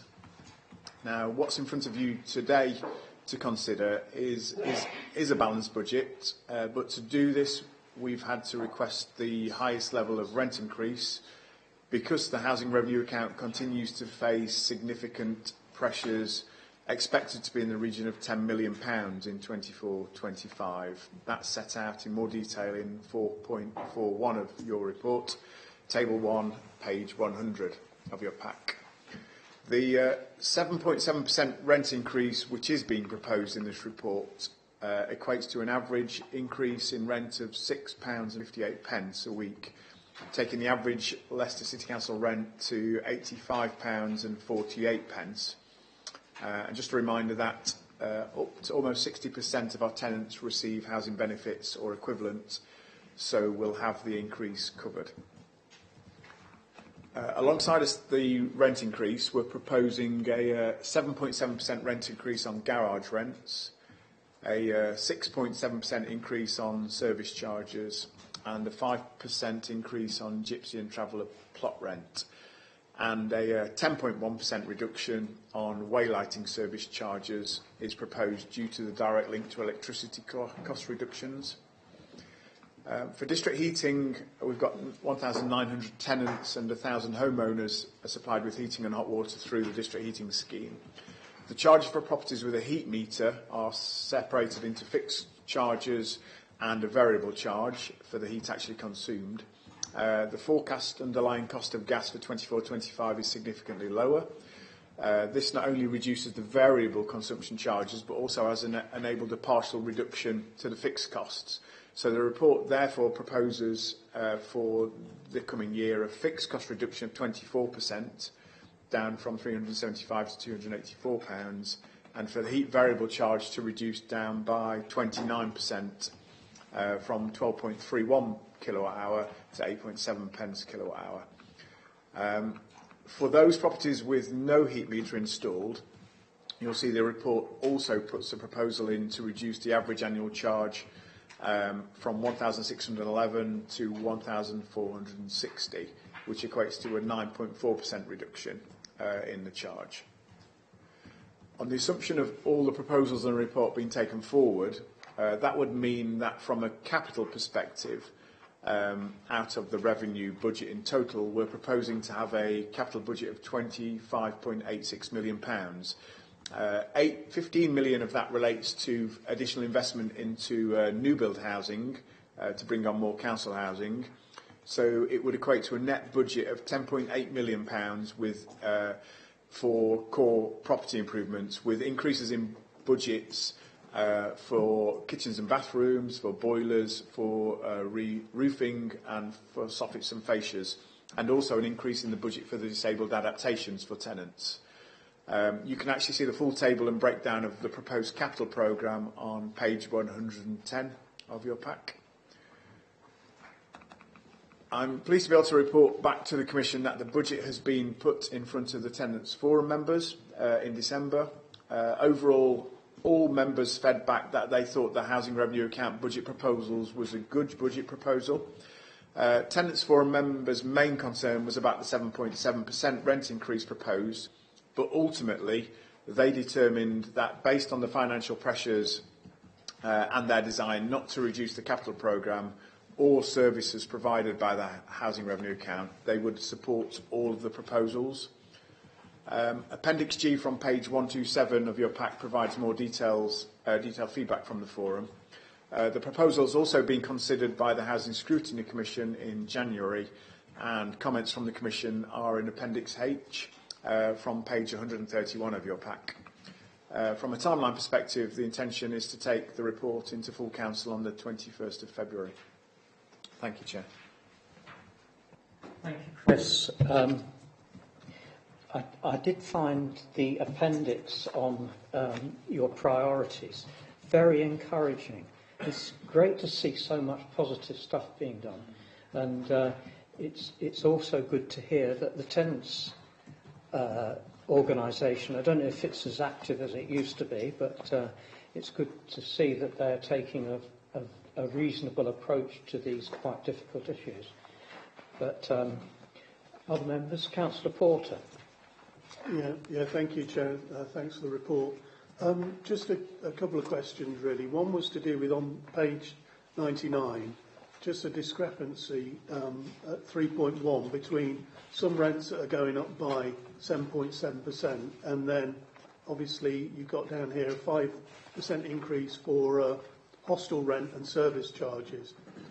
So I just wanted some clarification about that, because I think at the previous meeting we were told that the council has this enhanced rough sleeper offer, and that what it was actually doing was, because the council was going over and beyond its statutory duties and providing accommodation to rough sleepers, which is, you know, something, obviously if somebody's homeless, we should be doing that, but going above and beyond what we're, you know, legally required to do. And the concern was it was attracting people from across the country to come and make themselves homeless in Leicester in order to get housed, which people will do, won't they? I mean, if the word gets round, you can come to Leicester and get a house, people are going to all get accommodation, people are bound to take it up. So my concern, really is tenants who are currently living in Leicester will say, well, my rent's going up by 7.7%, but people who could be coming from, I don't know, Liverpool, Scotland, Yorkshire or wherever, could be coming to Leicester and their rents are only going to be increasing by 5%. So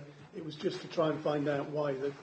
Is it allowed to, are you allowed to have a, you know, basically discriminate against local residents? Chris? Thank you, Chair. So obviously the rent increase for the general housing stock is 7.7%, and the proposal you're referencing is the 5% increase in hostel rents. The hostel we have remaining is the Dawn Centre, and the Dawn Centre is for single people. The best practice and what our accountants follow is the line that the Dawn Centre pays, the rent has to pay for the service of the Dawn Centre. So in essence, each year what happens is there's a calculation done to determine how much money will be needed to run the Dawn Centre. And the 5% increase in hostel rents proposed covers that increase, what we're anticipating for 24-25. That's why it's considered as a separate entity to the general stock of our housing HRA. The other same applies really. From there's a 5% increase in the Gypsum Travellers rents, and that's the same principle in essence, that the costs of running the sites for those particular Gypsum Travellers is covered by the overall rents from those Gypsum Traveller sites, and the same process has been calculated out that we need a 5% increase to cover those additional costs in that particular area. I hope that explains.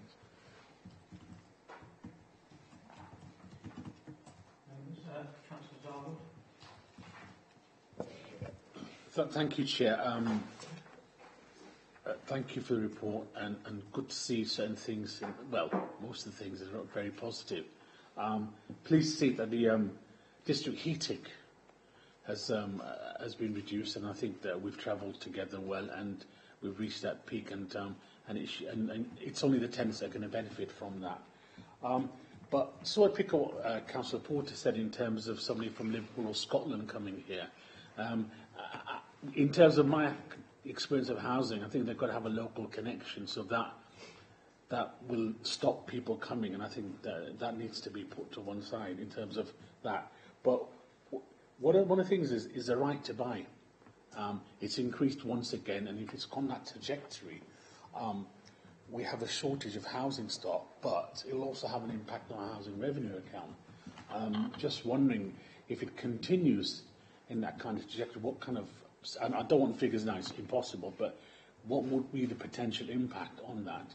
And secondly, we have, it's been mentioned that there's a recruitment issue in terms of the 4.47 of operatives, craft operatives, and we're going to recruit 10 more. But obviously, I'm not sure how many voids that we have. Obviously, void properties means less rent and less people being housed. But would this 10 additional apprenticeships, how much of that gap would be filled by those 10, or do we need?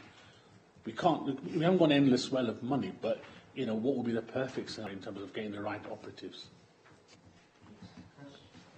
Thank you, Chair. So, I mean, in 4.45, it does set out that we're anticipating losing another 275 properties as a result of the Right to Buy scheme. And that will impact the local authority losing rent of £1.2 million.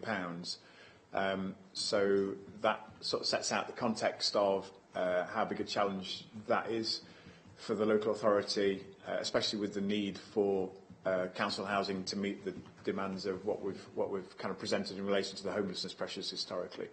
And that continues to be a significant burden, with Leicester probably faring worse in relation to the level of losses that occur in Right to Buy than many other local authorities, which is obviously a major issue, because the more rent you lose in that regard, the less you have to spend on services for tenants and on the housing estates in order to maintain them. So it becomes more of a challenge. In relation to 4.47, it's an uplift in relation to the number of craft apprentices by 10. So we already have 30 craft apprentices active at any one time. We are due to go out this year. One of our cohorts has just finished, and the additional 10 will mean we can go out for 25 in total. So it will take our total apprenticeship up to 40. If finances would have allowed, we would have personally liked to have increased that further. So it's probable, if I'm sat here next year, I will be asking for a further uplift for further apprenticeships, because actually growing your own and training your own staff in relation to them doing the direct job you need them to do is far preferable in relation to our desire to bring people on and develop them through the business and be able to see them grow. So, but as I've said at the beginning, you have to cut your cloth accordingly, and there's a budget that has to be balanced, so there's only so much growth we can actually fit in this year. Some of that growth has gone towards that, some of the other growth has gone towards capital improvement and making sure we're investing in our housing stock.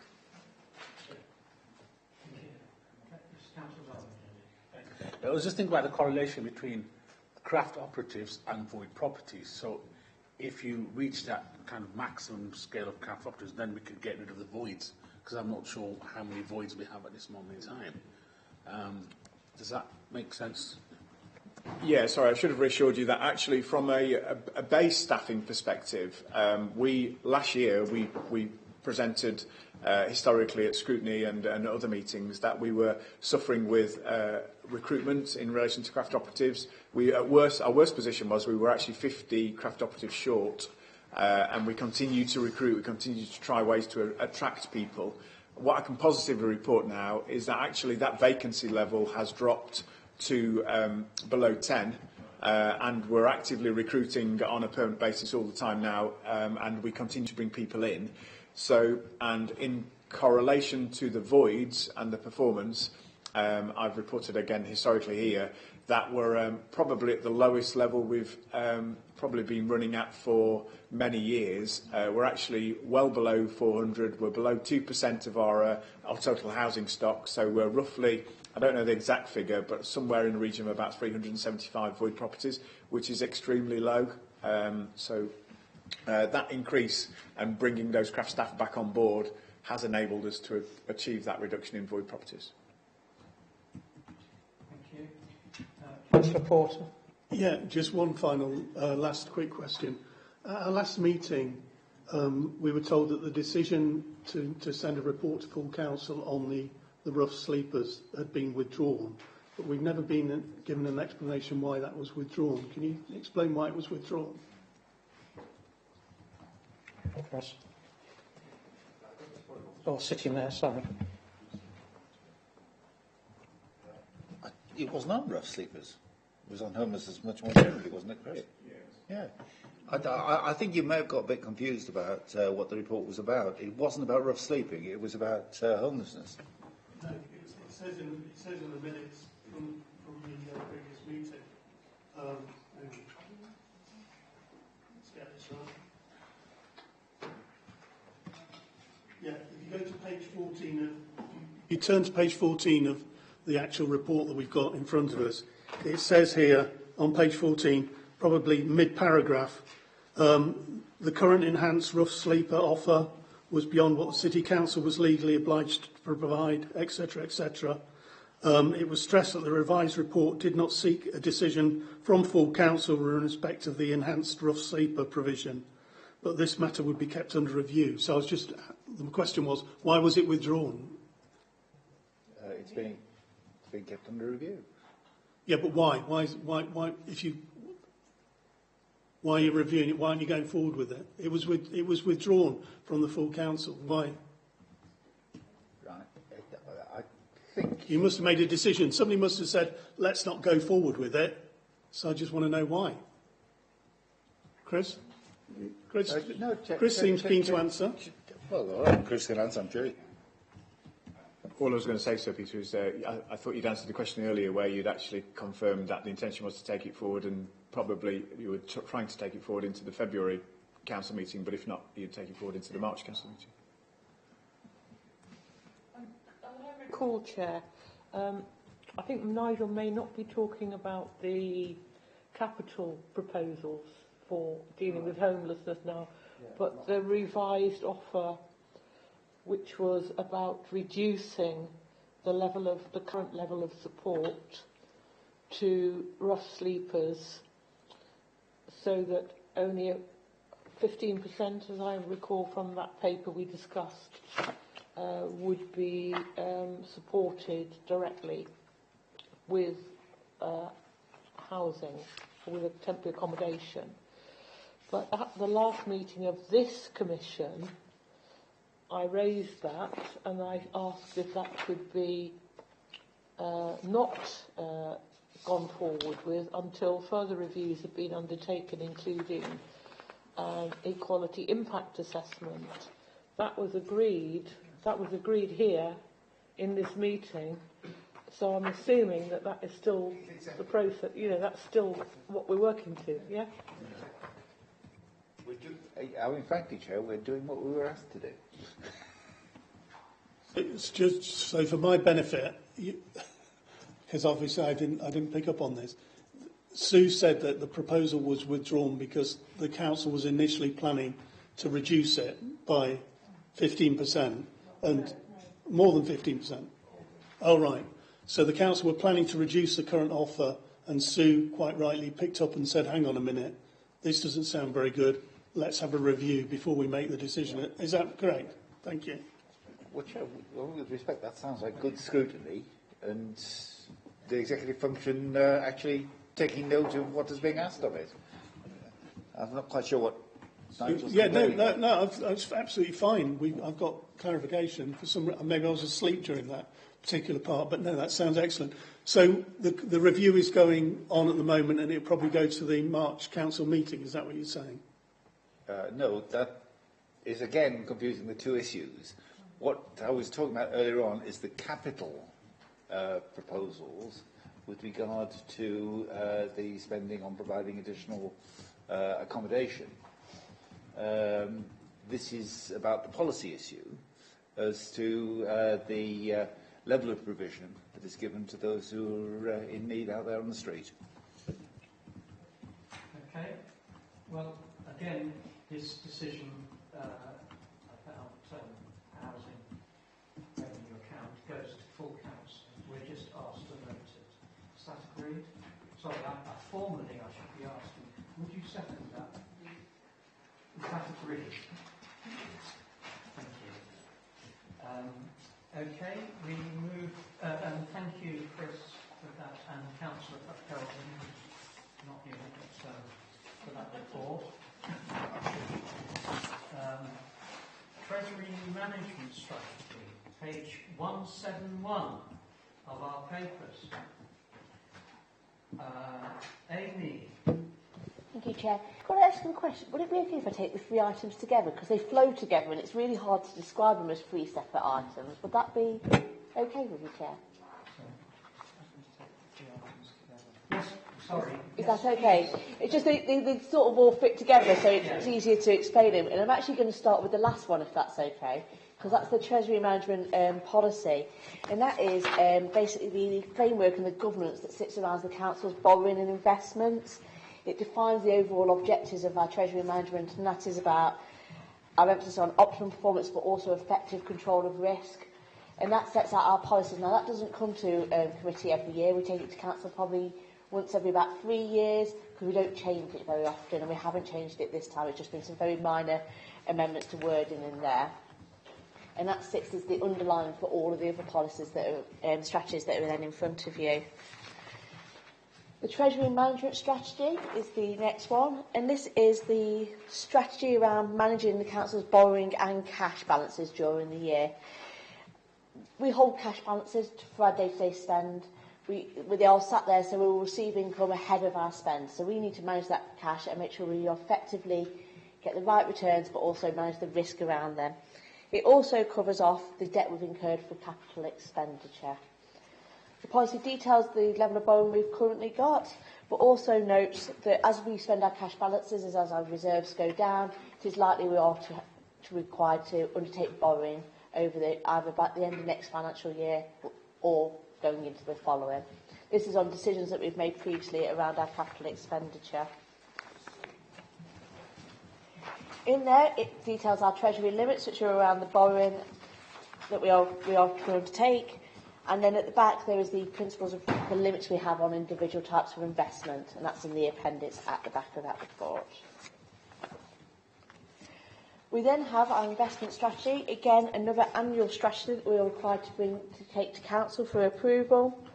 This sets out the council's approach to making and holding investments other than those covered in the Treasury strategy. Again, this is an annual one. We are required by government to bring forward an investment strategy annually. This is mainly around the concerns government have around local authorities that have undertaken significant borrowing. For the purpose of this strategy, the investment means any spending on interest-bearing loans to third parties. And we have detailed them in this report, the ones we've currently got. Otherwise, Chair, I was going to keep it quite brief and let members ask questions if that is okay, Chair. Councillor Forson. Yeah, thank you, Chair. I mean, I must say I'm not entirely happy that it's all been merged into one, because I think, certainly from my point of view, I think I've often raised concerns about the investment strategy, and I think I've been proved to a certain extent wise to warn the council about some of their plans, and has been highlighted obviously by this Lothbury Property Trust, which, for your information, I don't know if other people are aware, is actually an off-seas investment trust, and it isn't regulated by the UK Financial Conduct Authority. It's regulated by the government or the Conduct Authority in Ireland. But it just seems a bit strange that a local authority would want to be involved in an offshore investment trust rather than investing in something in the UK.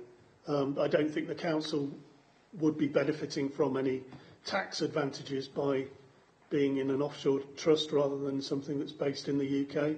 So I don't think the council has to pay tax if we made any profits on it. But what does concern me is obviously by having it all piled together, we're not able to scrutinise it in particular details. And I do remember the first time that the Lothbury Trust or whatever other property trust came to the full council, we were told that the council was going to do it because we could get an 8% or so return on it, and you would only be getting 0.5% if it was in a bank. But there's no point in getting an 8% or whatever return if you lose all your money. And it looks like this property trust may go under. Certainly the value of it has plummeted. You can't take anything out of it. It's closed. And the other thing that concerns me as well is, in part of the council's investment strategy, if you remember, we lent at 5% £600,000 to the Haymarket Consortium. Now that sounds, oh yeah, it's a great return, isn't it? 5% at £600,000, but we lost the lot again. You know, really, I think these sorts of issues can't be skirted over, and I think it's important that we look at it. So I'll take it that we're doing it this way round here at this meeting, but hopefully at the full council it won't all be merged into one. Well, I think we need to take these reports one at a time, quite clearly. They're presented in three, but the first one is the Treasury Management Strategy. So we're asked to note this report, and we get another report in 12 months' time. Are there any points about that paper that people... Councillor Waddington. Yeah, I mean, I must admit I find it very complex, and so I suppose my first question is, do we have some sort of expert financial advisor that has the relevant experience and track record to assist the council in making decisions about where to invest and, you know, how to do it? Because I can't claim to be an expert myself, otherwise I'd be a millionaire, wouldn't I? But looking at particular aspects of it, I'll just have to pull out a few little things I've spotted, which will not in any way deal with the whole context of the thing. There's reference on page 173, paragraph 4.2, to Barclays Bank, and the council has, as far as I can see, repaid a loan,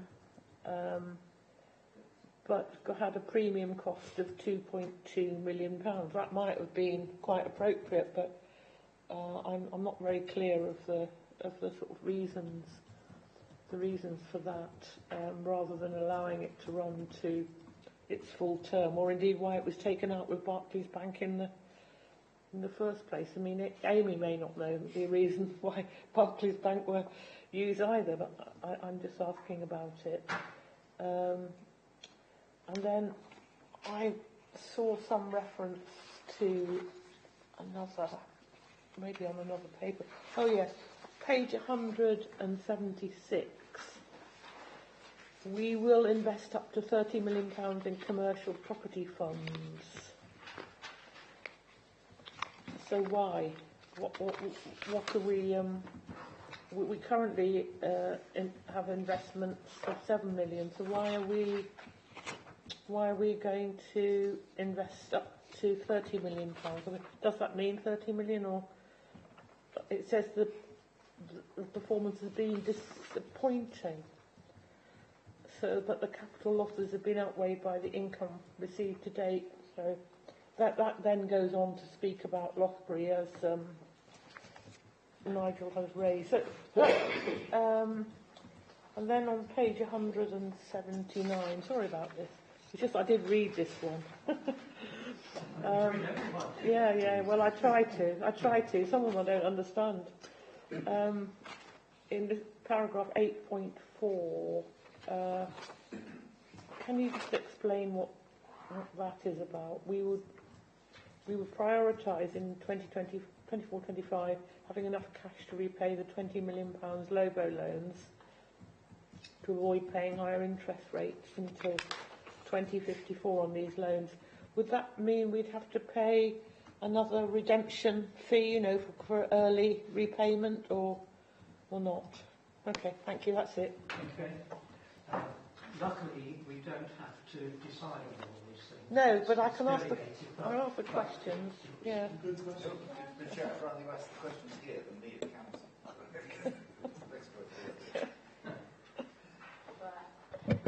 Thank you. Thank you, Chair. So yes, we do. We have an expertise in our team. We have especially staff that are trained in Treasury and manage our Treasury, and they are very well trained and know their areas. But also, on top of that, the council employees are in close, and they're our Treasury advisors, and they support a lot of local authorities. They provide us with credit information around investments, and actually, their information is what then sits with the limits behind here. So they'll tell us that they think we should do a maximum £10 million with a bank, an unsecured or secured, and the length of time, and we use that to then inform our Treasury strategy. In relation to the Barclays Bank and the premium, what happens when you pay the loans back? Sometimes we get break clauses, or there's a reason like the interest rates come up, and actually the bank wants that loan repaid, would like to offer us the opportunity to repay the loan. And this is the case. Barclays came to us and said, look, we are happy to had discussions about negotiating a repayment on that loan. And what they charged us was the repayment, the principal that we originally borrowed, and then 2.2 million premium. What we then do is look at how much that loan would have cost us if we'd kept it. So, I don't know, I'm just going to do really simple maths here. If it was going to cost us 5 million over 10 years, we're allowed to then spend that 2.2. And actually, on our revenue budget, the difference between those two over the 10 years, we would have made a revenue savings on that difference. So the difference between paying £5 million worth of interest over the 10 years and the £2.2 million of interest.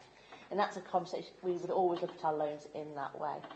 Why Barclays Bank was taking that loan through them, I do not know. I wasn't here at the time.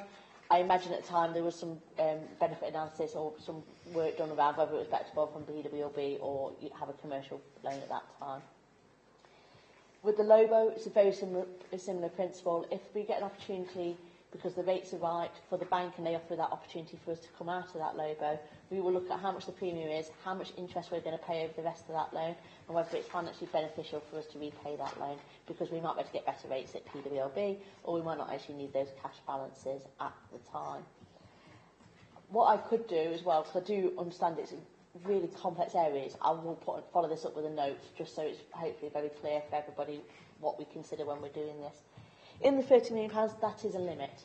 So we would, there's lots of limits in here, and we will always make it, when we're looking at investments, whether that's the right decision at that point. So these are the maximum limits that we could invest in there, which is not saying, and I probably just need to adjust that word in a little bit, it's not saying we will borrow 30 million, we can borrow up to 30 million. And I think that word in Councillor Warrington probably just needs a little bit of clarification, and I will make that clearer for the final report for Council. I think that's answered all your questions, but please, if you'd like them.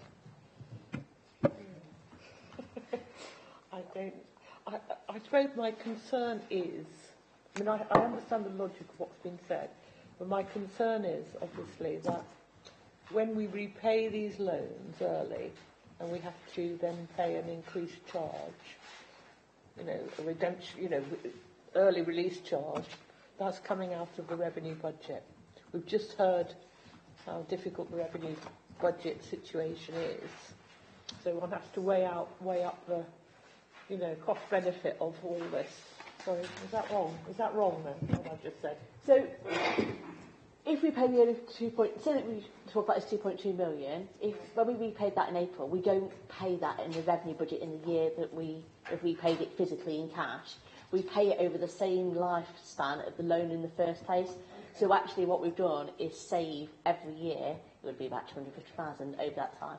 I hope that's... So it's actually saving. Yeah, it's a budget saver. Thank you. That wasn't you. No. I think it's Councillor Darby next. Did you have a question? No, Councillor Darby. I didn't have a question. No, Councillor Darby. No, you didn't. Oh, well, it's over to Councillor Porter. Sorry, yeah, I'll be quick. It was just as a result of Sue's question, which was an excellent question. It was about, the 30 that you mentioned about here, the investment in commercial property, 30 million. And you said, maybe it was a slip, you said to borrow 30. The council wouldn't be borrowing money to then invest, would they? Sorry, no, we can't do that. So no. If I did say borrow, I definitely meant invest. Right, okay. So the £30 million, obviously, if the council's on the edge of a financial cliff, where's this £30 million coming from? Why? What's the point? I mean, people looking at it from the outside will say, well, if you've got £30 million in your bank or wherever it happens to be, under your carpet, under your bed, and you're slashing my community centre services or my, care at home or wherever else, why are you putting 30 million quid into investing into a speculative property fund? Why aren't you providing your statutory services with that money? Thank you, Chair. This is the management of our cash balances, so this is not taken away from what's already in the budget report. I think if you look at paragraph 2.3, it talks about this is our cash and how we manage our cash balances. This is the need to do our day-to-day expenditure is separate from this. So only the reason we have cash balances is the only way it follows the budget is in the sense of the level of earmark reserves we are holding. So this is not taken away from the budget position. This is not us investing money does not mean that it's then not available to balance the budget. It's just us ensuring that we are investing the money to get a return when we're holding the balances, cash balances. I hear what you're saying, but if you go off and spend £30 million buying shares in some property company, you haven't then got that £30 million to spend. This is what the point I'm making. Why aren't you keeping hold of the £30 million, spending it on statutory services rather than speculating? We would only invest in the property fund if we thought we had £30 million available long term to manage that in our cash balances. This is a limit up to. We are not proposing at the moment we will go out and invest £30 million. Yeah, but we haven't got £30 million available because we've already been told tonight we're on the edge of a financial cliff. You know, it doesn't make any sense. It doesn't make any sense at all. And why are we paying back £20 million to Barclays? I mean, the fact we must have had 20 million quid to pay them back. You can't say, if I was getting repossessed in my home and I've got this sort of cash, you know, in the bank, I wouldn't need to get repossessed.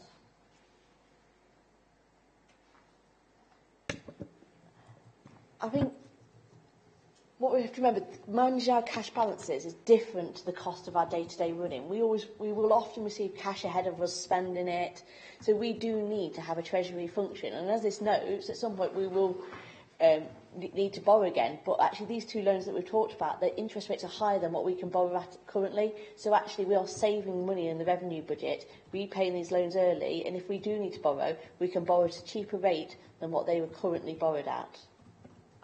And that would help the revenue budget. Yes, my reaction to this is that we might value a training session on all this at some stage. Because we're not financial people directly. We have very good advisors, so it's not just Amy and her team. It's a whole group of people behind advising. So I think it might be useful not to deal with this paper now, but in the future, if people are interested, to have some sort of training session on this high finance. Yeah. So. Chair, that's not a problem. I can arrange that, and actually, I'll probably arrange the Arling Post to come and deliver that training as well. So. Yeah. Yeah. It sounds a bit like apples and pears. You know, what are you discussing, apples or pears, or both, in that discussion? That's not a criticism, by the way. It's just how it feels. So we're asked to note that paper and pass any comments which we have. I think we can leave it at that, yeah?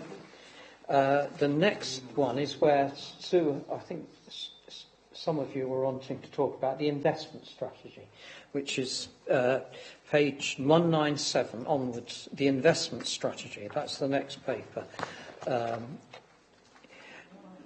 Could we organise some training, say, online before the full council? Because I think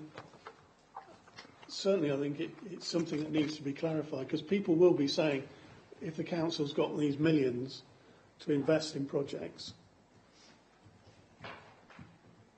Yes, I think it's a good question, but I think we're talking about difference between apples and pears or something, whatever the saying is. Different things happening there. So if you're saying that you're going to ask that question at council... No, I said before council. I would like an explanation, because, I mean, none of us are financial whiz kids, because if we were, we certainly wouldn't be here. We'll be on a beach somewhere, as I've said before, supping pina coladas. And looking at our bacon. Yeah, eating our bacon, yeah. You'd be buying it.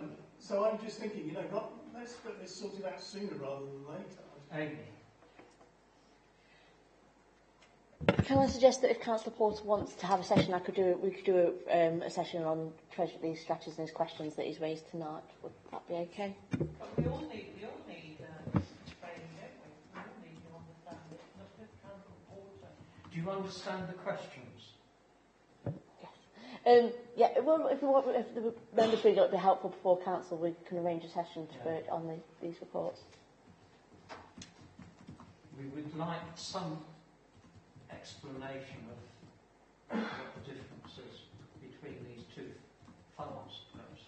I think some of us will have different languages. If I may, Chair, so what's been said is basically, we're saying we're going to be hitting section 114, but because we have no money, and we blame the central government as gave us all this cost, but we have money put aside, right, to invest into other things. But why don't we use some of that money to protect our frontline services?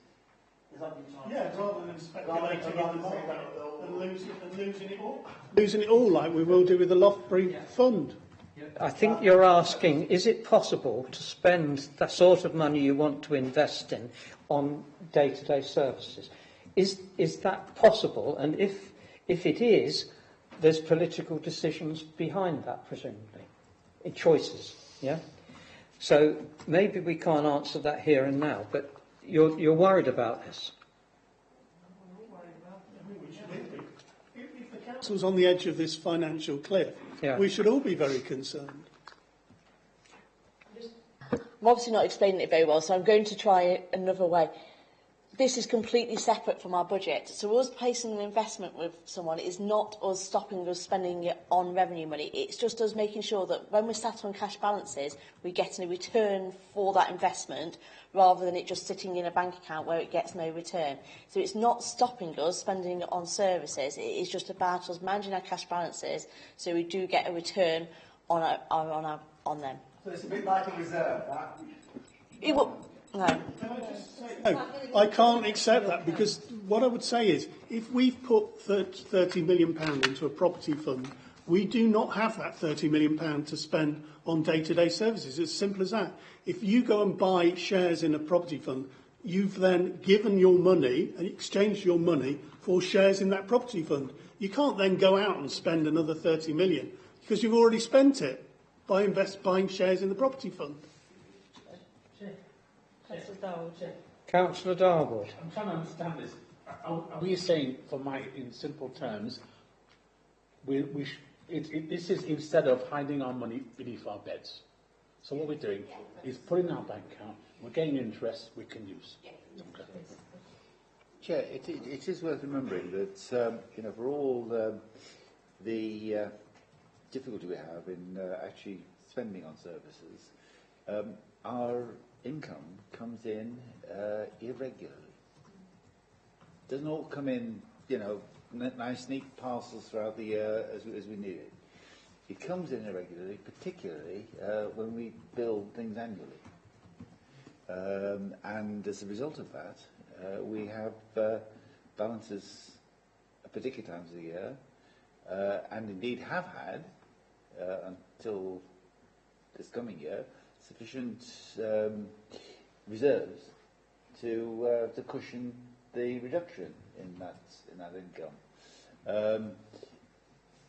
We have some experts who manage that in a very effective way. Rather than just putting it under the mattress, they actually put it somewhere where it produces some income.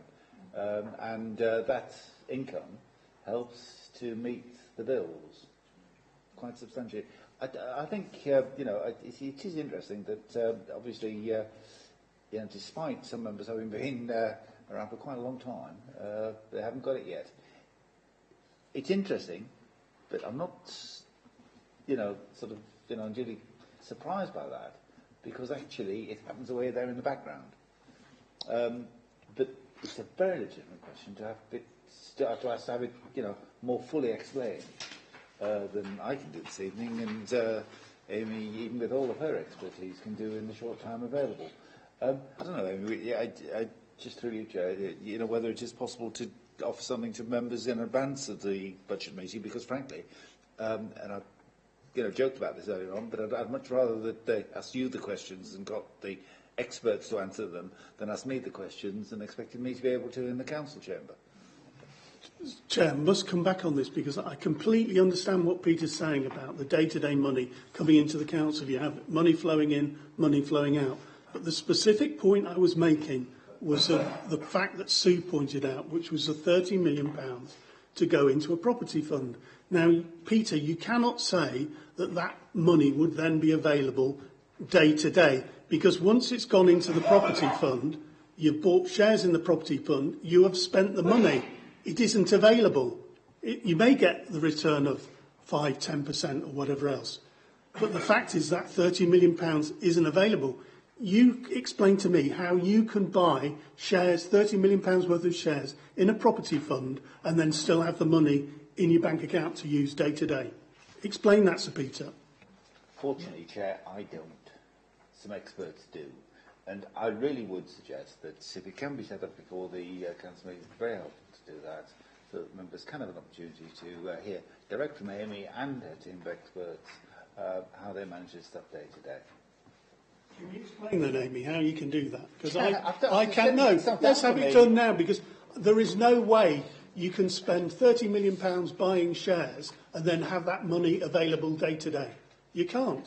It'd be like you going out and spending 30 million quid on a yacht, Ted, and then saying I've still got 30 million quid to spend buying, you know, your pina coladas or whatever else. But if I invested £30 million in property, which is going to give me over long term benefits that I can put back into the city, it would be very good. Yeah, that's it. That's if it doesn't go bust like Lothbury and you lose a lot. Anyway, I don't know if the council wants to. Chair, can I just say, because it's a very complicated subject, Yeah. and we could be here all evening, and the questions that you make are very valid, Councillor Porter. Maybe a session would be better, because once you start asking questions, we'll also start asking questions. I think this is a session that's needed separately to the meeting. That'll be better. Thanks. Would be, yeah. So what we're proposing, if that's okay, is that we have some immediate response to, if that's possible, on the difference between spending 30 million on housing, on property, and spending it on services. Why would you do one and not the other? Yeah. I think we need to be clear that investments aren't spending. They are us in putting our money. If you sat in your current account, I don't know, and you had £2,000 in your current account, you might choose to put it in a savings account for a while, so that you get extra interest on it, because you wouldn't get it in your current account. That is what we are doing with these funds. With the relation to the property fund, I have just said it is a bit poorly worded, and I'm going to correct that. It is a limit. We are not saying that we are going to do it. We would only do it if it was right for us and our cash balances. At the moment, I would strongly suggest that I wouldn't be suggesting that we invest in property funds. So I think we need to tighten that wording up a little bit on that paragraph. I think that's a very good point that Councillor Waddington picked up earlier, that actually that is not very clear, and I really want that to be clearer. Sorry to just finish this off. The point I'm making is, I agree. If you've got £2,000 in your current account and you move it into your savings account, the money's still there. But you're talking about buying shares in a property fund, whether it's 2 million or 30 million. Doesn't make any difference. Once you've bought those shares, that money is not available to you. That's the point I'm making. We're not proposing that we're going to put any money in a property fund currently. This is a limit. It's the maximum we will go to. We will always make a decision based on what we've got available and what our cash forecast is doing. We are not actually going to be taking out a £30 million property fund at the moment. But you accept what I'm saying, Amy, that if you spend the money buying shares in the property fund, that money is not available day to day. Yeah? Am I right? We're going around in circles. We are. The point is that you're making a comparison between you are. having your money in an interest-bearing account where you can withdraw it and spend it. So if you're going to invest in a property fund, you're buying shares in that property fund, that money is no longer available to you. And if the council thinks it is, then that's probably why we're on the edge of a financial cliff.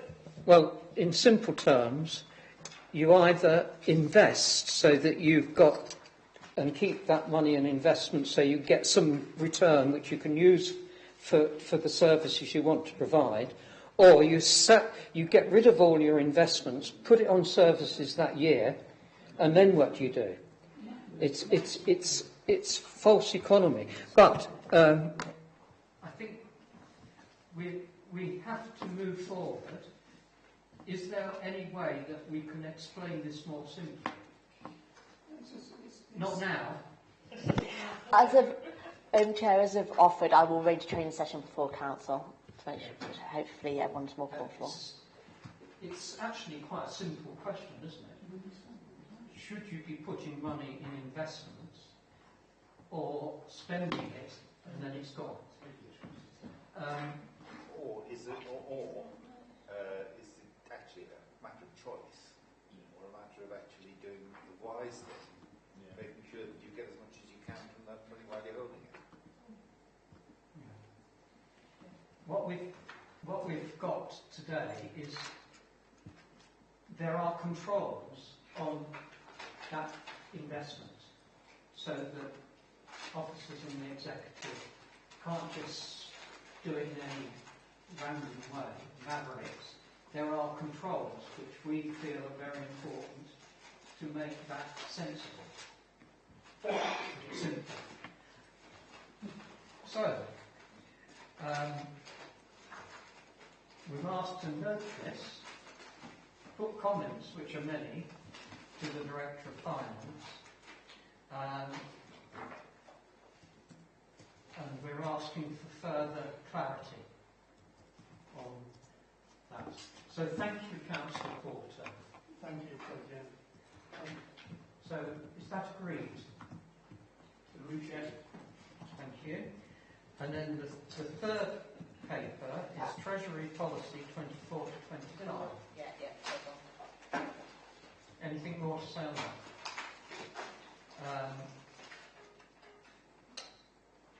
So that's basically the framework for borrowing and investments, yeah? And we're asked to note that as well, yeah? Thank you.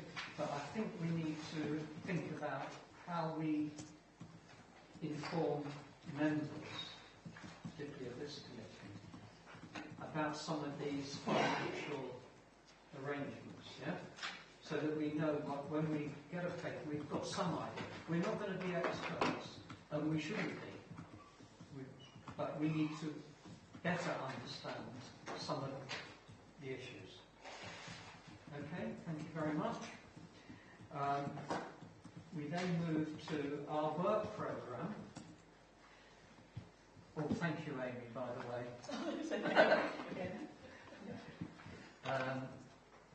Overdue Select Committee work programme.